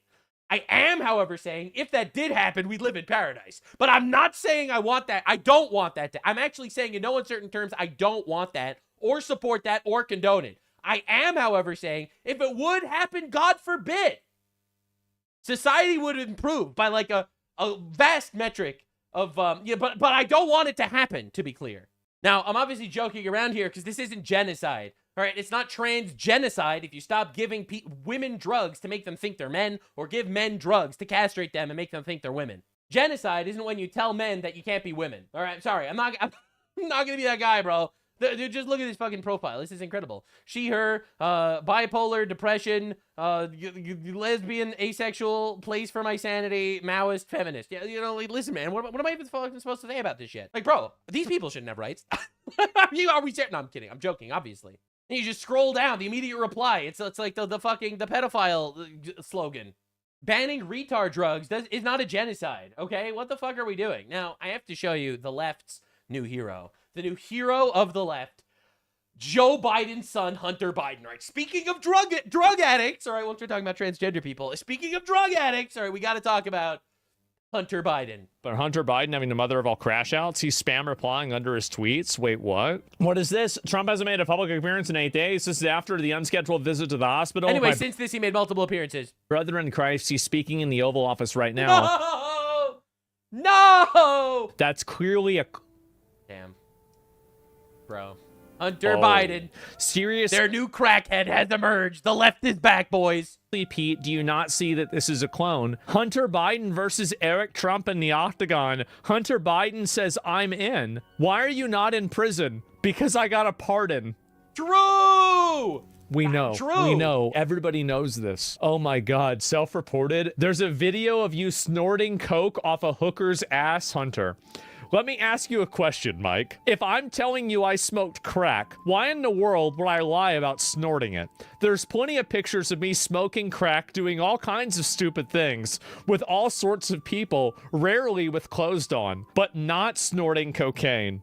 Guys, yeah, I believe I only him. have one word for this, and you're not going to like it. Presidential. Hunter He might shitpost his way. All right, the left loves retarded people. Biden 2028, let's smoke the competition. He replied, I know this may sound petty, but I can't stand when people put Photoshop meth pipe in my mouth. A crack pipe doesn't have the little bowl at the end. This is why we can't trust AI. Please make the appropriate edit. Thank you for your attention to this matter. Are you seeing the vision yet? I told you guys. Yeah, let the man cook. Wouldn't be the first time. And a fucking picture he has on Polymarket Democratic primary section. What is this picture? Come on, where's Hunter Biden? Damn. No. There he is. It's probably not going to happen in 2028, but I think it will probably happen the time after that. Then he will have built up at that point to full power. I'm going to do a poll. I know you might not want to vote for any of them, but I'm actually really curious what the responses are going to be. Hunter Biden's going to win for sure. Wow. You see that? That 3 retards versus a crackhead? That's right. And I know this might sound crazy. I legitimately think that Hunter Biden probably will have more bipartisan support than any of the Democrat frontrunners right now. Congratulations, Hunter. What? Oh my God. Wait, Hunter Biden is sober now? Hey, everybody. Just a quick message to say thank you to everybody who has messaged me today on 7 years clean and sober. I'm more proud of that than anything I've ever done in my life. And I just want everybody to know that is still out there sick and suffering. There's a way out. I told y'all he getting ready to run. I'm so proud to be a part of this community. I want y'all to know, like, it's going to happen. It's you scary. can't stop this. That's true. That's the left. The left is like, holy shit, a crackhead. I found my calling. Let's go. Where everybody has given me. So thank you. The left always scurries back to just putting a white man in charge. Oh my God. Again. Presidential election. Are you ready, Patriots? Let's fucking go. I think it's gonna happen. Let the country go down in flames for memes. Well, it's gonna go. It's gonna go up in smoke, actually.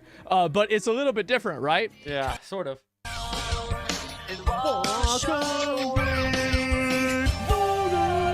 So listen, man. You know, a lot of people think that it's just a pipe dream. But like, if you look at the left's other candidates, you have to start shaking. You have to wonder what they're actually gonna do. But in the most viral story today in the country, the actual court case for Carmelo Anthony, the guy who, in my opinion, murdered Austin Metcalf right at a track meet like a year ago, is actually going on, and he is getting smoked, obliterated. He's getting absolutely slaughtered in court. In the track meet murder. And let's just say the relatively ghetto community in the country is very unhappy about this because they would really like a black guy to stab a white guy and get away with it with complete impunity. But it doesn't seem like that's happening. They're very mad about this because they think that black people should actually be able to stab white people as much as they want. Trial in Texas. New testimony from teenage teammates of Austin Metcalf revealing more details about what they say what do we led got up to the deadly stabbing oh last boy year. Chanley Painter is here with the details on the trial of the suspect Carmelo Anthony. Hey, Chanley. Hey, Charlie. Good morning. So the jury heard testimony from law enforcement officers, school officials, first responders, and perhaps most importantly, the fellow students who witnessed. All right, we got witnesses and everything. One student witness testified that he saw Carmelo Anthony walk under the Memorial High School tent, even though he didn't go to that high school. He said Anthony was asked 15 times to leave the tent, but refused, including Austin Metcalf. All right, we got George Floyd saying I can't breathe. And we got Carmelo Anthony saying I can't leave. Yeah. This witness went on to testify, quote, I remember Carmelo refusing to leave and Austin saying, you need to leave, and Carmelo saying, touch me and find out. The prosecutor asked, anyone tried to gang up on him? The witness said, no, sir. Who was provoking, the prosecutor asked. Carmelo Anthony, he replied. The witness said, quote, Austin leans in to push him and Carmelo stabs him. Wow. The jurors also saw That's pretty some bad. harrowing body cam footage from first responders in court yesterday. It shows Austin's twin brother Hunter sobbing and screaming through tears as he attempts to revive his brother, the victim, and they were unsuccessful. Just because a fucking savage had to stab this guy. And then the savage's brother decided he was going to actually make some sort of GoFundMe and raise $500,000 for this fucking criminal. It also shows the then 17-year-old Anthony during his arrest, where he told police, quote, I'm not alleged. I did it. He put his hands on me. I told him not to. He put his hands on me.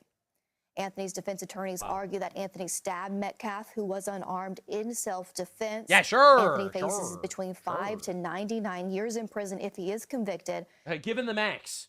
Give him more than the max. Hang him in public. This shit's insane. Right? They found 4 black kids to testify against Carmelo Anthony. This is so sad. This is so sad. Black witnesses. We watched a psychopath brutally murder our teammate and friend for no reason. Black Twitter. I can't believe they would do this to the black community. Like, bro, this shit is worse than any Nazi propaganda on the planet. Leftists celebrating the murder of Charlie Kirk, or some black people celebrating the murder of Austin Metcalf. That shit is more radicalizing than generations of Nazi propaganda. You have got to stop this. It is insanity. Complete insanity.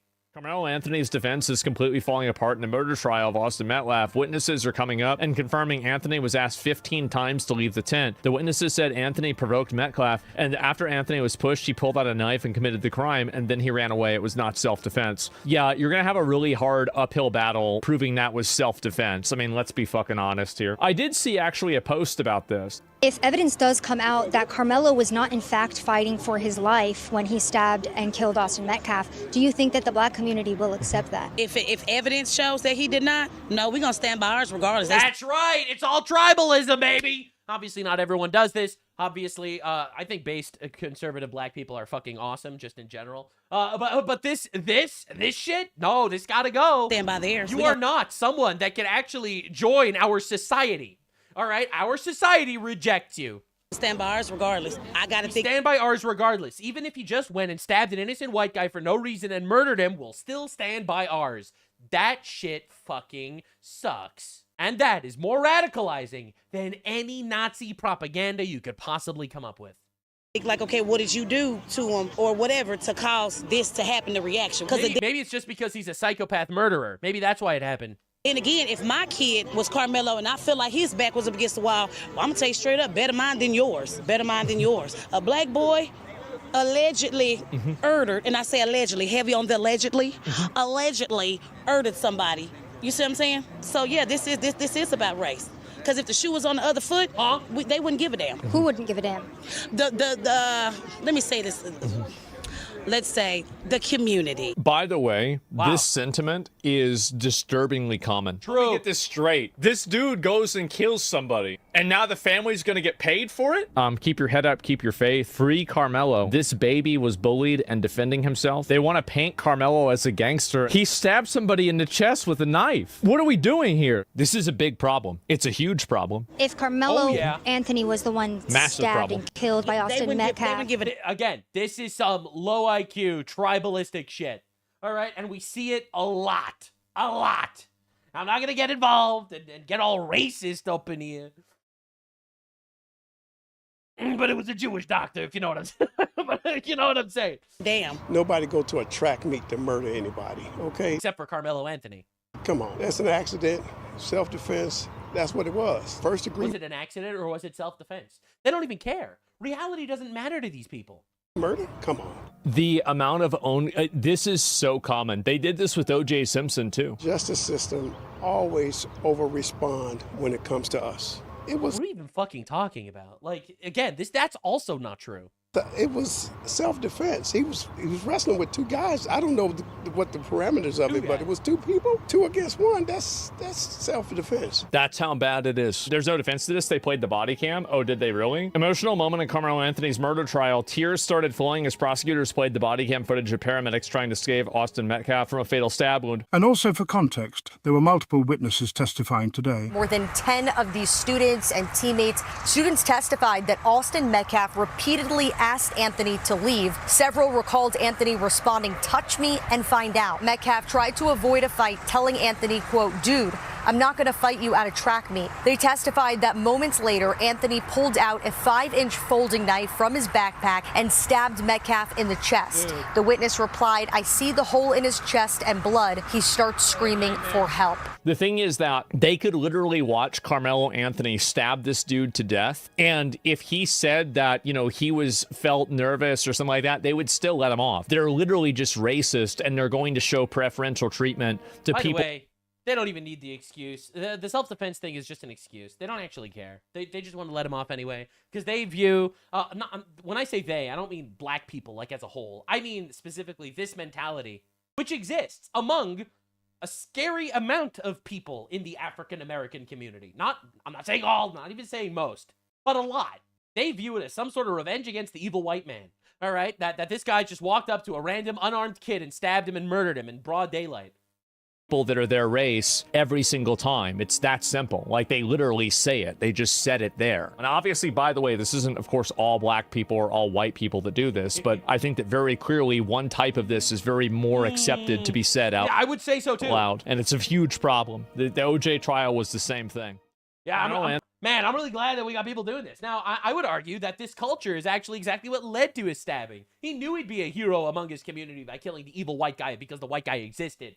All right, now I'm not gonna lie. You know, a friend of mine just sent me these clips, and you know, here's a clip of a child that's gonna 0% chance this child grows up to be a normal human being. Not at all, I'm recording. Fuck you. You got anger issues. Fuck you. You need help. What am I looking at? I'm calling the cops. Call them, like, don't give a yo. What is you talking about? Man, I wonder why the cops end up getting called on black people so much. It's probably racism. Like, again, I think it's a fatherlessness. I think it's a cultural issue. I don't think it's like genetic or anything, which is how people always like try to twist it. Although these are outbursts that tend to be specifically among people with, you know, let's just say slightly lower IQs, and that there is a genetic element to that one. But you look at this, and you don't expect anything from this kid, who probably doesn't have a father, by the way, just stereotyping a little bit. And it's just absolutely abominable, because the more of these clips you see, the worse it gets. All right? Like, dude, I saw this clip. I was just losing my mind. All right, so here you have a family, all right, and here you have a kid, and they all know what's going on, and this kid is trying to rob this lady over here. All right? Like, just look at it. They all know what's happening. It's a whole family event. It's a family event, bro. And, like, I don't even know what to say. No dad, of course, in the picture, obviously. They take the purse and they just leave. They all come together. They all leave together.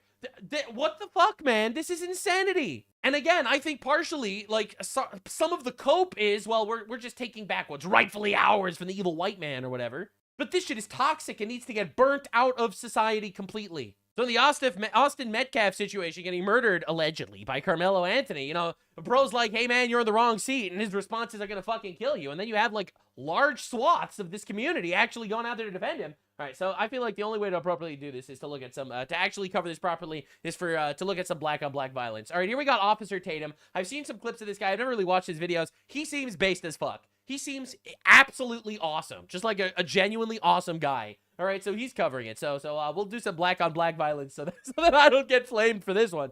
Like I already didn't say enough. You had no business with a knife, and you had no business doing what you were doing in the first place. So how is it fair that this kid's life is completely gone forever, and you get to live because somebody feels sorry for you? Well, I feel sorry for the kid that died. By the way, look, I'm just like looking at his tattoos. All right, so here we have a man, obviously a Christian man, who preaches Christian values, I assume, and he's just like a nice, good, put-together individual, fine, nice, awesome, badass dude. All right, and then you have the other guy who comes from fucking retard land, and he absolutely sucks, and everyone else in retard land is defending him.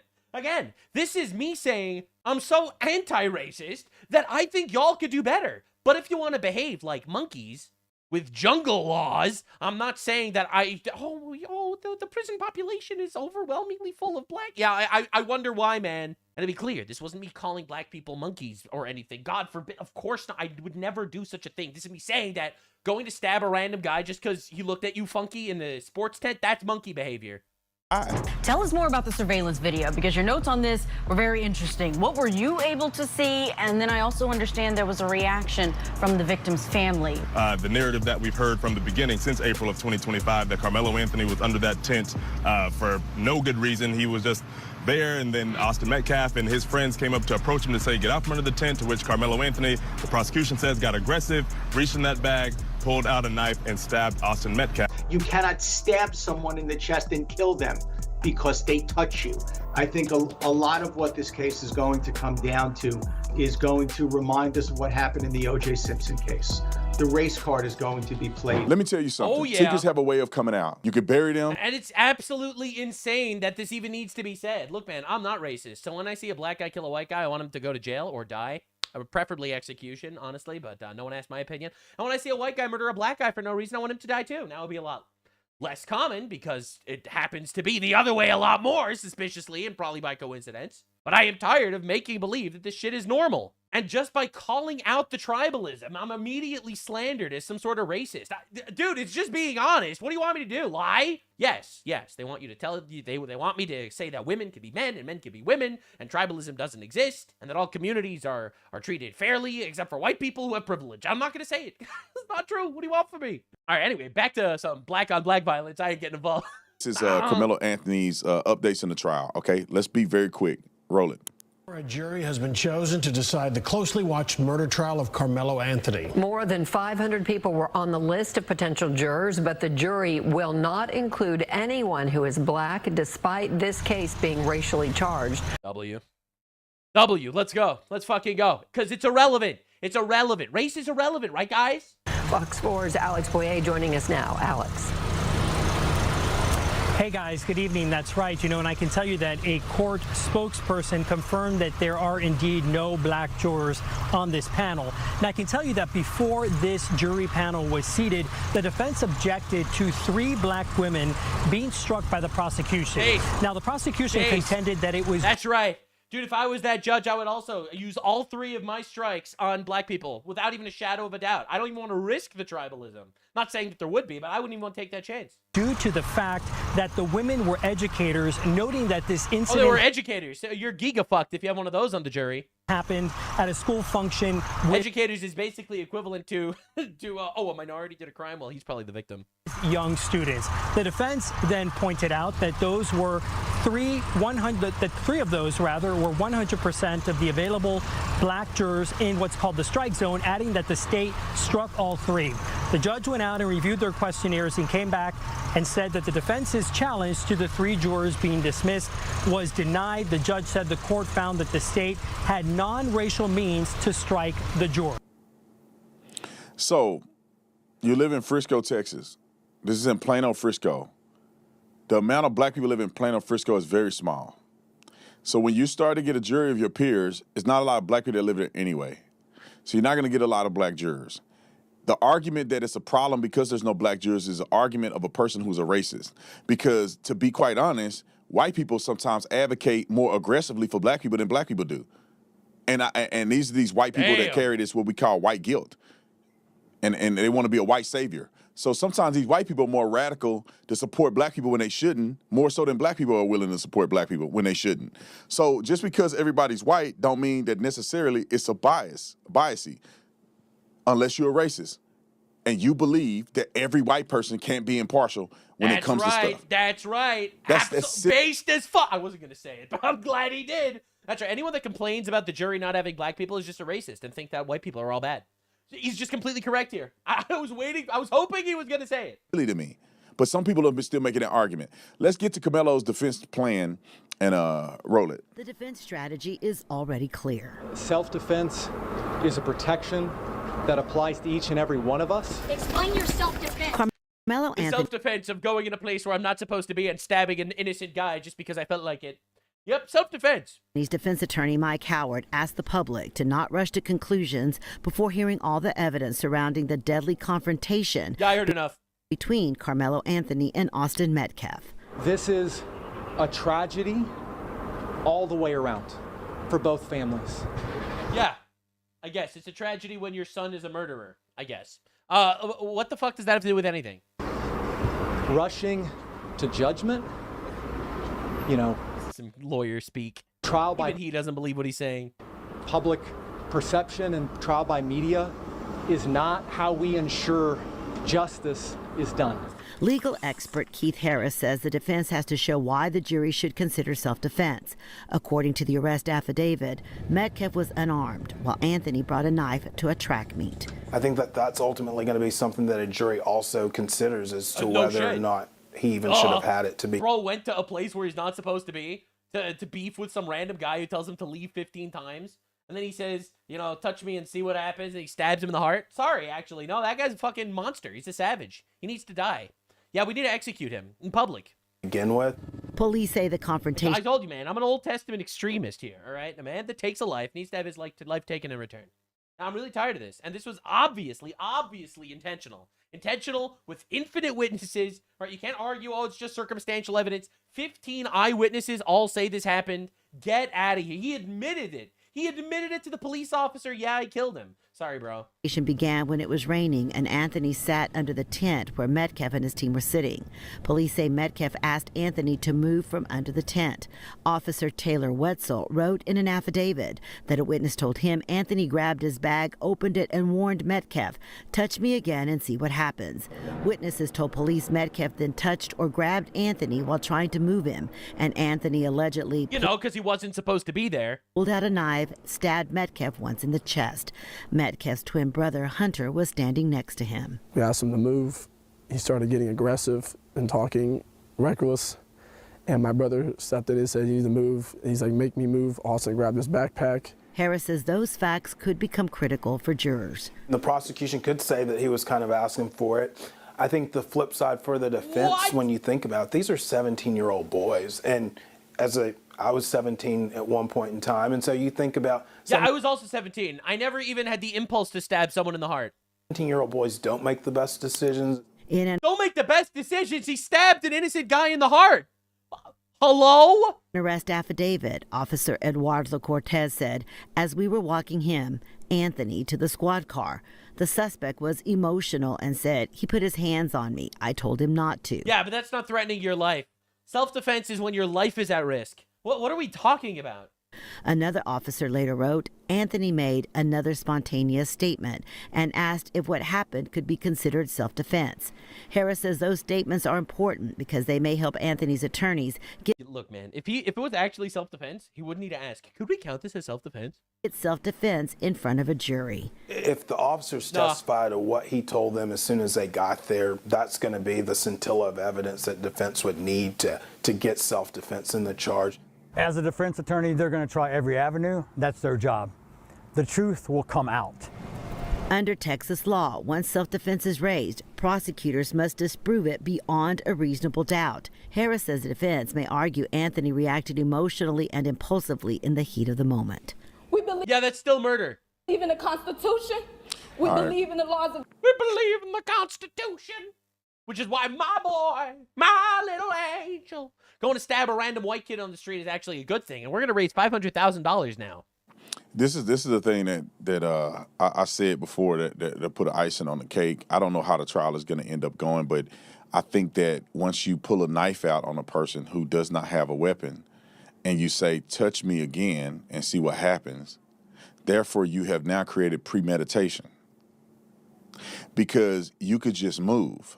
Yep. But you don't want to move, and you're creating a scenario where you are not trying to. Because of his ego. Let's be honest here. There are some big fucking egos in like a lot of these ghetto communities. Right? Big fucking egos. You talking shit to me? Immediately pull out the fucking gun. You know, like, listen, man. We all know I'm right here. All right? Dude had a big ego, told him to leave, immediately got all defensive because how dare you? You don't tell me what to do, man. Man, you don't tell me what to do, man. I don't want to do what you asked of me. All right, bro, I'm never going to do shit. All right, I'm not going to do what I'm told. All right, and then he told him, no, actually, you have to leave. And he pulled out a knife and stabbed him in the heart. All right, touch me, see what happens. And then he had to you know, put something behind his words. You're going to make him look stupid. You're going to make him look bad. You're going to make him look lame. Oh, no, sir. The punishment to that is death. All right, and then he murdered him, in my opinion, allegedly. Avoid a situation. You have a deadly weapon, and now you're going to use it. Somebody grabbing you is not deadly force.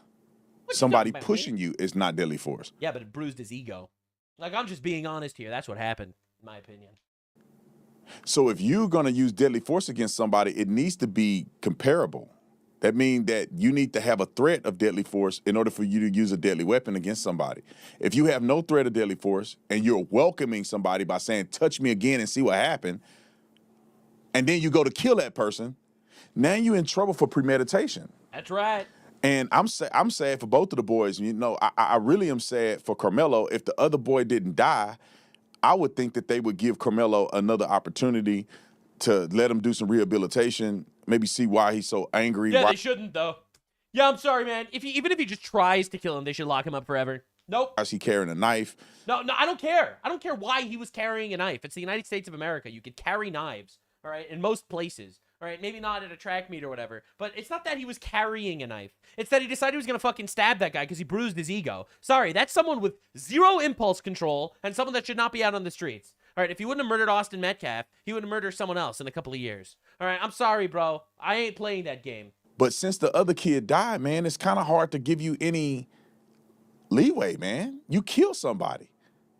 And you had no business with a knife, and you had no business doing what you were doing in the first place. So how is it fair that this kid's life is completely gone forever, and you get to live because somebody feels sorry for you? Well, no, it's not about, like, how's it fair, this, that, the other. No, dude's a danger to society around him. He's someone with no impulse control whatsoever. And even if Austin Metcalf would have survived, he should still be locked away forever. But since he died, I think he should be executed.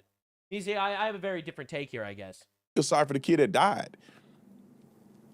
And all he was doing until you get him under his tent that belonged to him. And he died as a result. Dude, just fucking tragic. It really is. What a horrible situation. And watching all these fucks decide that, oh, no, actually, we have to defend him. We have to defend him, actually. How dare you? How dare you call me out? I would defend him even if he didn't do self-defense. I would defend him anyway. That's right. Because if it's my boy or if it's your boy, of course I'm going to defend my boy. You are a fucking tribalistic barbarian if you think that way. Deuteronomy 16:19. Do not pervert justice or show partiality. Do not accept a bribe, for a bribe blinds the eyes of the wise and twists the words of the innocent. Follow justice and justice alone, so that you may live and possess the land the Lord your God is giving you. I don't care about race. I don't care about socioeconomic backgrounds. I care about justice, and I care that this guy, Carmelo Anthony, murdered an innocent guy, an innocent kid, and now he should be executed in public for it. Race is irrelevant. You are the one who makes it relevant, and you make your entire fucking community look really, really bad right now. Maybe this tribalism shit works in fucking Africa, where you have some fucking warlord whose son commits a crime against some other tribe, and he's like, no, actually, we're not going to punish him because he's the son of the warlord. But in the United States of America, where every man is equal before God, that shit does not fly. Now, in the United Kingdom, they're having some issues as well. It's honestly insane how massive this movement got. Miguel Bosé, the biggest Spanish-language pop star of the last few decades, released a video taking a knee and putting his hand over his heart in honor of Henry Novak. This spread like a wildfire. Europe has never been more united. That's right. Everyone's been crying and screaming about the division and divisiveness and racism and shit like that. No, dude. Nothing has united the West like this situation of Henry Novak. All right? Now, for those of you that are unaware, this is the case of Henry Novak. I carry this for religious reasons. Me too. Yeah, that's basically how all of Europe feels right now. So, essentially, in his final moments, Henry Novak told police officers 9 times, I can't breathe. 4 times, he's been stabbed. In response, the police officer dragged him across the ground, handcuffed him, read him his rights, and said, I don't think you have, mate. And then Henry Novak died after being stabbed 4 times because the police decided, we're going to believe the immigrant instead because he said you were racist, and therefore, we're just going to believe him. So, J.D. Vance fucking dropped a nuke, and this is fire. I'm so happy he did this. Henry Novak died in the same way a civilization dies, abandoned, handcuffs by authorities who neither trusted nor cared for him, and accused of hate crimes he did not commit. His murder is as tragic as it is enraging. He should still be alive today, and he would be if the last few generations of European elites had stood their ground against the politics of self-hatred and mass invasion of migrants, many of whom despise the West, and the people who love it. He's right. Henry was far from the first to so needlessly lose his life, and I fear he won't be the last. Each time a life like his is lost, the proper response, the only response, is righteous anger.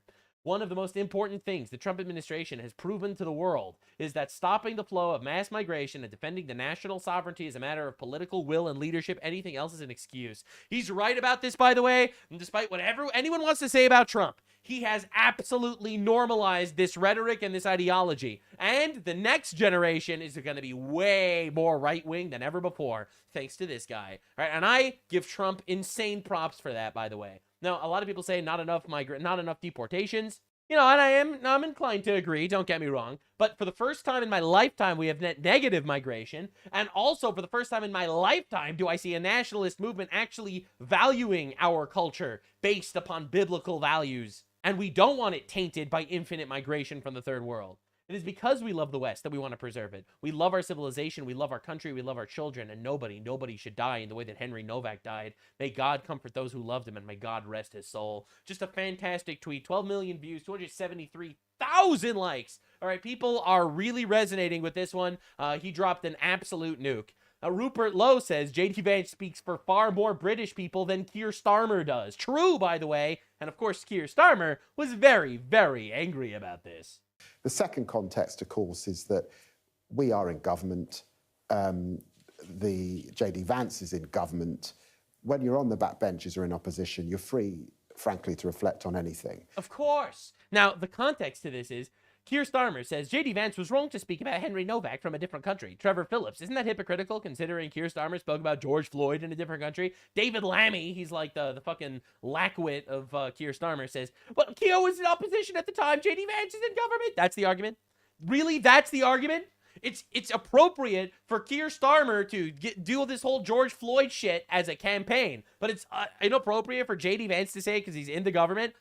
Can I just make something clear? I think condemning other nations is appropriate in general. All right, how many fucking times have we had to watch the Keir Starmer British government condemn the United States for violating the sovereignty of Venezuela or whatever the fuck when we captured Maduro, that complete fucking retard communist dictator? Now, how many times do we have to sit through all of these Eurocuck nations sitting there and condemning us on their ivory towers of retards and globalism when we bomb terrorist pedophiles in Iran? All right, dude, how many times have we seen European nations sit there and condemn Israel for killing terrorists or whatever the fuck? Condemning foreign nations is totally okay if you're a Eurocuck globalist libtard. But if you are, God forbid, a right-wing nationalist, how dare you criticize us? The second context, of course. So his response is, the context is, but J.D. Vance is in government, how dare he? Is that fuck you. We are in government. The J.D. Vance is in government. When you're on the backbenches or in opposition, you're free, frankly, to reflect on anything. But I think there is a distinction. No, it's okay for the opposition to be irresponsible. I think this is complete and utter horseshit, by the way. I would love it if our government fucking shit on these people for the way they've treated their country. I love the British people. I feel so bad that they have been absolutely savagely butchered by left-wing policies, importing infinite migrants and retards into their nation. Libtards really just throw stones from glass houses, and that is what they do best. All right, make this man prime minister already. So Bushra Shaikh, all right, you know, she has papers that says she's British, so obviously she's British. You know nothing about Islam. As a Muslim woman, I'll tell you it is the most pro-woman religion to exist. Sexism exists because some men do not value women, and these men exist in all walks of life.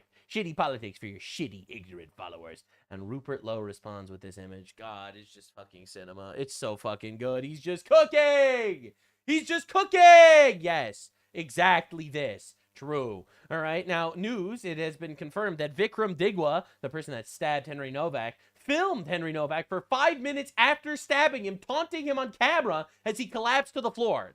Bro, this guy needs to get publicly executed. We need to publicly execute these people. What are we even doing? And honestly, we should jail his brother also, who knew this was happening too. We should jail his mother too, you know, because she hid the knife, the murder weapon. Bro, we should deport the whole fucking family. There's no reason why these people should be in our nations. Like, let's be honest for a second, right? So, woke policing killed Henry Novak. Just look at the 6 anti-racism commitments. These are literal governmental commitments the police needs to take. 1, take a stand against racism in all forms. What the fuck does that even mean? What the fuck does that even mean? How about standing for justice? Proactively identify and tackle racial inequalities. All right, well, I mean, let's be real here. There was a racial inequality there because white people bad and Indian people good, so therefore you had to immediately defend that guy. All right, reform policies that over-police or under-protect certain groups. Just be like, oh, that group commits more crimes, but you can't over-police them because that's racist. Partner with others to fix societal racial gaps. I guess that means be meaner to white people because white people actually want to get jobs and instead of other communities that just want to get infinite welfare. Deliver equality of outcomes by treating people differently based on race, needs, experience. Oh, that's really good, actually. That means that if you're in a community that commits more crimes, we need to arrest a per capita amount of people. Dude, Muslims are 4% of England, and they're 22% of inmates. So we're obviously making big mistakes here. 6. So show transparency, leadership, measure anti-racism impact. Dude, this is just fucking horseshit. It's insane. How about just treat people based on their actions? Whatever happened to, like, actual anti-racist values? Like, all men are created in the image of God, and therefore treat them for their actions. If you're a brutal psychopath killer, we're going to treat you that way. If your community has a lot more brutal psychopath killers than other communities, well, then we're going to treat your community a lot worse than other communities. Like, this just makes sense. The racist standpoint is, oh, well, this community is just extra violent, so we're just going to have to, just let it get away with it. No, that is being racist. That is basically saying, well, I guess they just can't control their actions. They just rape. It's what they do. It's their culture. What an absolute joke. Elon Musk retweeted this. He said, yes. Dude, I'm so glad that people are talking about this. Now, even Germany, the whole world is furious about Henry Novak. Two-tier policing exists. Two-tier. This is in Germany this is going on. And obviously the AfD party, which is what they call the far-right party in Germany, experienced an unprecedented surge in the polls this month and are 6 points ahead. Obviously Germans want remigration. Europe wants remigration. Europe realizes exactly what's being taken from them. All these years shitting on religious people and saying how Christianity is evil and biblical doctrine is archaic and barbaric, and they're enlightened and they know better. And this is the natural conclusion. Importing infinite retards to rape your culture. Absolutely wild seeing this. So now apparently someone attacked Vikram Digwa, the guy that stabbed Henry Novak. Apparently someone attacked him in prison. But I don't think that happened, mate. So anyway, there was a debate on Piers Morgan about this, and dude, like, you don't even believe this. Like, it is shocking to believe that people like this exist, which is why I am super happy that we're going to be publicizing it. Piers Morgan just had a panel on to debate the death of Henry Novak. This debate exposed a new level of stupidity. Oh, you have no police force at all.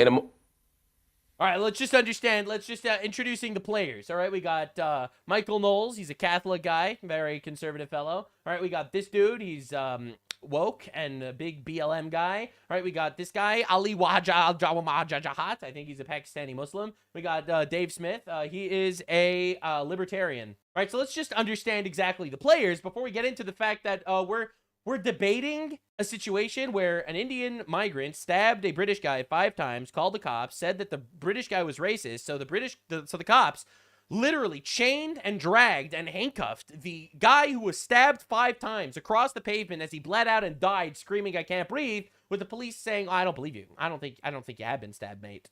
All right? This is the most open and closed, obvious situation of all time. You have to be a special level of retarded to have any other opinion about this one. That is what I'm saying. This is what is at stake when we're talking about equity, DEI, because we're seeing a clear example of what this will lead to. When you edit out all the fillers, suddenly you can see it in a way that was not possible before. I don't think this is a moment to say, hey, the truth is white guys are the ones who are catching all the hell, or non-black or brown people are the ones catching all the hell. I am going to present tons of straw man arguments to not address the situation. When it comes to policing in this... Not all the hell, just a lot of it. Ostensible... Just an overwhelming amount of it. Two-tiered system of justice. I think a better way of thinking about it is this is an opportunity for us to think about policing differently. Get ready. First, he makes it about black people being treated differently by police, which... Oh, a white guy was killed by a migrant and the police sided with the migrant because of racism? Well, first, let's just acknowledge that black people are the real victims. Also, let's talk about... abolishing police. I don't know what that has to do with anything. That's not to say that all races get treated the same, but I think there's a fundamental problem here. But again, finally, there's no evidence that black people get treated better by police. Dave Smith counters this by asking Mark. It's literally untrue. Okay, what if we switch the races? What if it was a black kid? All the variables are the same. If there had been a situation where not a person who was committing a crime, a low-level crime, and then had an incident with police after that, but just a black kid was walking down the street and a white guy stabbed him to death, and then the cops handcuffed the black dude while he was bleeding out and sided with the white dude who had just stabbed him to death. I don't think Mark would be up here saying, let's not make this a race issue. Watch how Mark responds to this. That's a pretty good point, I'm sure. Earlier, David said that if the tables were turned somehow, I wouldn't be denying that race matters here. Again, to be clear, I never said that race didn't matter here. He did. Is what you're saying. He's jumping between these two positions that contradict one another. Yeah, because race only matters when the black guy's the victim. That's exactly what he's saying, yeah. I'm suggesting here is that there isn't a two-tiered system of justice where white people are on the wrong side of it. If, for example, the person in handcuffs bleeding out were a Jamaican immigrant. What does this have to do with anything? Or were a black American who'd come over, or were a West African migrant. I don't think that they would have been treated any differently. But then just a moment later, he claims police should treat people differently based on race. They do treat people differently. And that's a good thing, actually. The issue here, as Piers pointed out at the beginning, was a level of deference to the claim made by the Sikh that something happened to him. And I don't think that's the worst thing. If somebody says, hey, I was just the victim of a racial attack, I understand why police may even be more sensitive to that right now. Huh? Wait, so race does matter? Just flipping back and forth. There is no coherent thought. There is no way to spin this one, man. And he goes back to a completely separate claim. But I think we'd have to be living in a bizarre world to believe that if the person in handcuffs were black, they would have been trusted and listened to more. There's no history in any Western country. Mark, are you kidding me? Whether it's the United States, whether it's Europe. The true issue is whether or not white people are being Do people actually believe the slopaganda anymore? Does the slopaganda work on anyone? Policed differently. Even though we have a video example, he claims there is no evidence. Well, Pierce counters this by providing some evidence. In the UK, the Independent Office for Police Conduct, IOPC, is now reviewing a 2025 guidance document, so last year, from a National Police Chiefs Council, which says its goal is producing equality of policing outcomes. It doesn't mean treating everyone the same or being colorblind. Yes, police need to factor in. Yeah, and that's exactly what I showed you earlier, that there are like literally diversity laws for police officers in the United Kingdom. It's like, make sure you arrest the same amount of people from each crime, right? For the 6 anti-racism commitments that the police takes. This is inherently anti-white. Inherently anti-white, by the way. That is exactly what this means. Because diversity just means dilute the white people. That's what diversity always meant, man. It's objectively true that there are different crime statistics from different communities in different countries. Objectively. Crime among Muslims and black people are higher than crime among white people and Asians and Jews. It's an objective fact. It's not racist to say. You can make whatever argument for the reasoning for behind it you want. Obviously, whatever. I personally think it's mostly cultural. And these laws are basically saying, just because more crime is happening in certain communities, you're not allowed to arrest more of the people from those communities. It's like, that's absolute bullshit, right? Like, race, come on. like any it's other literally institutionalized racism. Data point, but the application of the law should be colorblind. But it is quite possible that this is filtered through police forces up and down the country, and that they've been effectively instructed not to treat everybody the same, not to be colorblind, so to be aware of people's racial ethnicity in incidents like this. Michael Knowles spots the game that he's playing, changes up the hypothetical to where it's a Sikh person, which is what we have in the video example. Can you contend with that? Okay, hypothetical here. The guy who's been stabbed 5 times and is bleeding out on the ground saying, I can't breathe, is a Sikh man. And the guy who's claiming that he wasn't really stabbed and there was some racial incident is a white guy. Let's say the roles were exactly reversed, not to go to some trite racial political nonsense, but I guess it's illustrative here. Let's see how he handles this. If the complainant is a white guy and the person in handcuffs bleeding out is black, there's a whole history in the United States and in the UK of this happening. Or Sikh in this case. Sikh in this case in the UK, yes. I'm accepting the terms of your hypothetical. I'm saying yes. I don't believe the police operate any differently. It's not because absolute fucking horse shit, and everyone knows it. Dude, the left literally needs you to suspend your disbelief and just acknowledge their false reality in order to operate. That's just how they work. It's the only way they actually work. Hey, Mark, I got a bridge in London to sell you. Mark has made it very clear he does not believe that there is any difference in how police respond to non-white people. Ridiculous. That's great, but allow me to tell you the reason why, since you asked me. The reason is because I think that we have a problem with policing. Because he can't contend with this example, he diverts again and makes it about getting rid of the police completely. Yes, actually abolishing the police, which is a foolish strategy to employ retarded. here. It's actually retarded. It's anti-Bible. It goes against the words of the Old Testament. You know, obviously, duh. You know, establish for yourself courts and justice and officers is literally black on white. Pardon my terms. Letters in the Bible. It is the foundation of our civilization. It's almost like he wants us to go back to war. He wants us to turn into war-torn fucking barbarians in Africa. Now, I'm not saying this from a racial place. It just seems like that's where he's taking us, right? An opportunity for us to think about force differently, and this is an opportunity to think about either reform or, in my tradition, abolition differently with regard to policing in the streets and policing in our neighborhoods. When you say abolition, Mark, hang on, Mark. When you say abolition, are you actually advocating for abolishing the police altogether? I am, yes. What would the alternatives be? But I think it's warlords in Africa. That's what he wants. Let's more go. important. You have no police force at all. Bro, I know a place that would be literally paradise for all these people. All these libtards that want to abolish the police, we should literally pick them up and put them in the Congo. You know, I'm just saying this would solve all the issues. They would live in paradise. You know, unless they get scalped, of course. You know, aside from that, they would live in paradise, and so would we.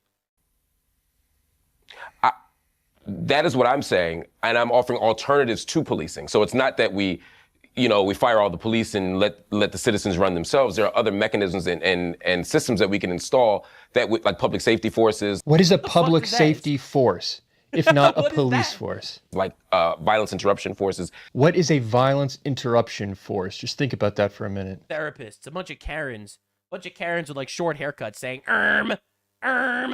that would do the job that police do you have unresolved childhood trauma? Currently doing, but better prepare those forces to create safe environments and safe neighborhoods. They literally showed up after this guy was stabbed 5 times. What the fuck are they supposed to do? So you just want the police to be better prepared to be able to create safe environments. That's really your argument. But I just want to finish the other thought before we get distracted by the abolition point here.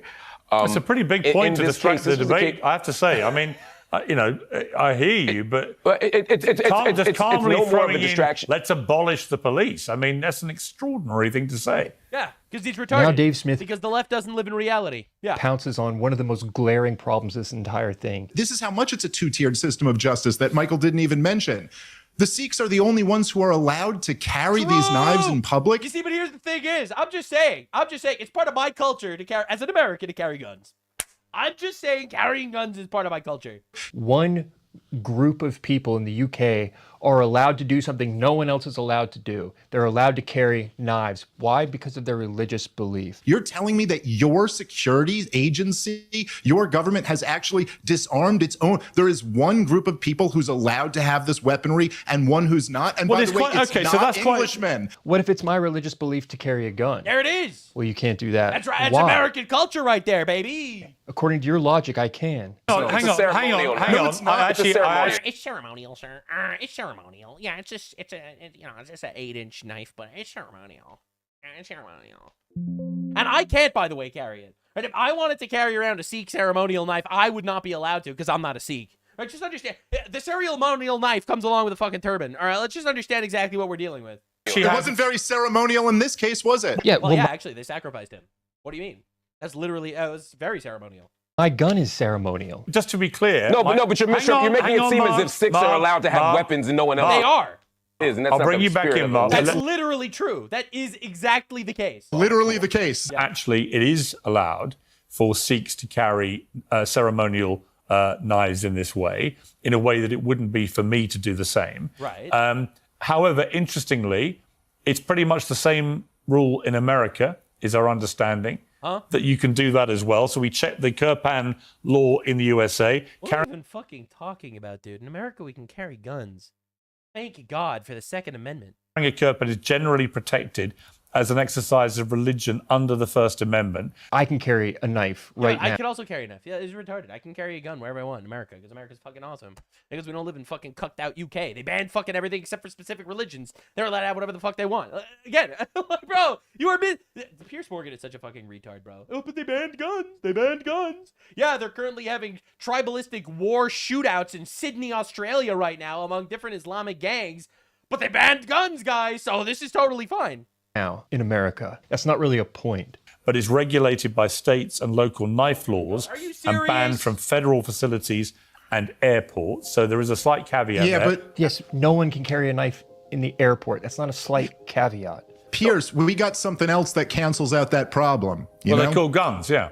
Yeah, but let's not get me going on your gun rules because we'll be here all night. I'm just saying, listen, I don't want, Yeah, I know. but ceremonial knife isn't obviously making an issue. We don't have an issue of ceremonial knife crimes in the United States because we carry around fucking guns. It's like, you have a two-tier system. You can carry around a ceremonial knife. Yeah, you're right. True. Yeah, good point. I have a gun. I have a gun right now that I'm playing with as we speak. I'm sorry, man. You're not going to agree with me on this, Pierce, but my advice to all Englishmen is that you find it to be your religious belief that you have a right to a handgun. The other way to do it. Self-defense. I mean, this should be a no-brainer. Application of the law is universal across citizens. I don't understand how this is even a debate. But again, look at the facts on the ground. You have one class of people who are allowed to carry this weapon on them. You have another class of people who are totally disarmed and not allowed them to defend themselves. And in the moment when there's an accusation of bigotry, that's enough to get everybody to freeze and go, ooh, we better err on the side of not being the bigots, because they know, as we've learned over the last 15 years, that that's what's going to get your face in the paper. It's the fear of being perceived as biased towards. That's why they create these labels, not because they believe in them, but because they can destroy you and control you. A minority. That's how leftists use words. And it doesn't matter what the minority is. That's right. Pierce, everyone should know this already by now, but as soon as you start thinking of equality of outcomes, you're an enemy of justice. True. And Dave points out the core flaw here, which is equality of outcome, which is what the police are trying to pursue. Because there's no such thing as collectivism and justice. If you're thinking at all, in any part of your mind, as a function of police work, that the overall result of this has to be that different groups end up being prosecuted in the same way, the only thing you should be thinking about is the justice in the immediate short run. This is a perfect example of how that inevitably will lead to disaster every time. We cannot pursue equality of outcome. We can only pursue equality of opportunity and application of the law. The idea that every single group should end up at the same end goal is ridiculous. It's like expecting, it's like running a race. It's like, no, one second. White supremacy is better, right? Hold on. If you want everyone to be treated equally, then you must be a white supremacist, says Wajahat Ali from Pakistan. Fascism is better, right? It's like running a race with the expectation that everyone will finish at the exact same time. That's not how human beings work. True!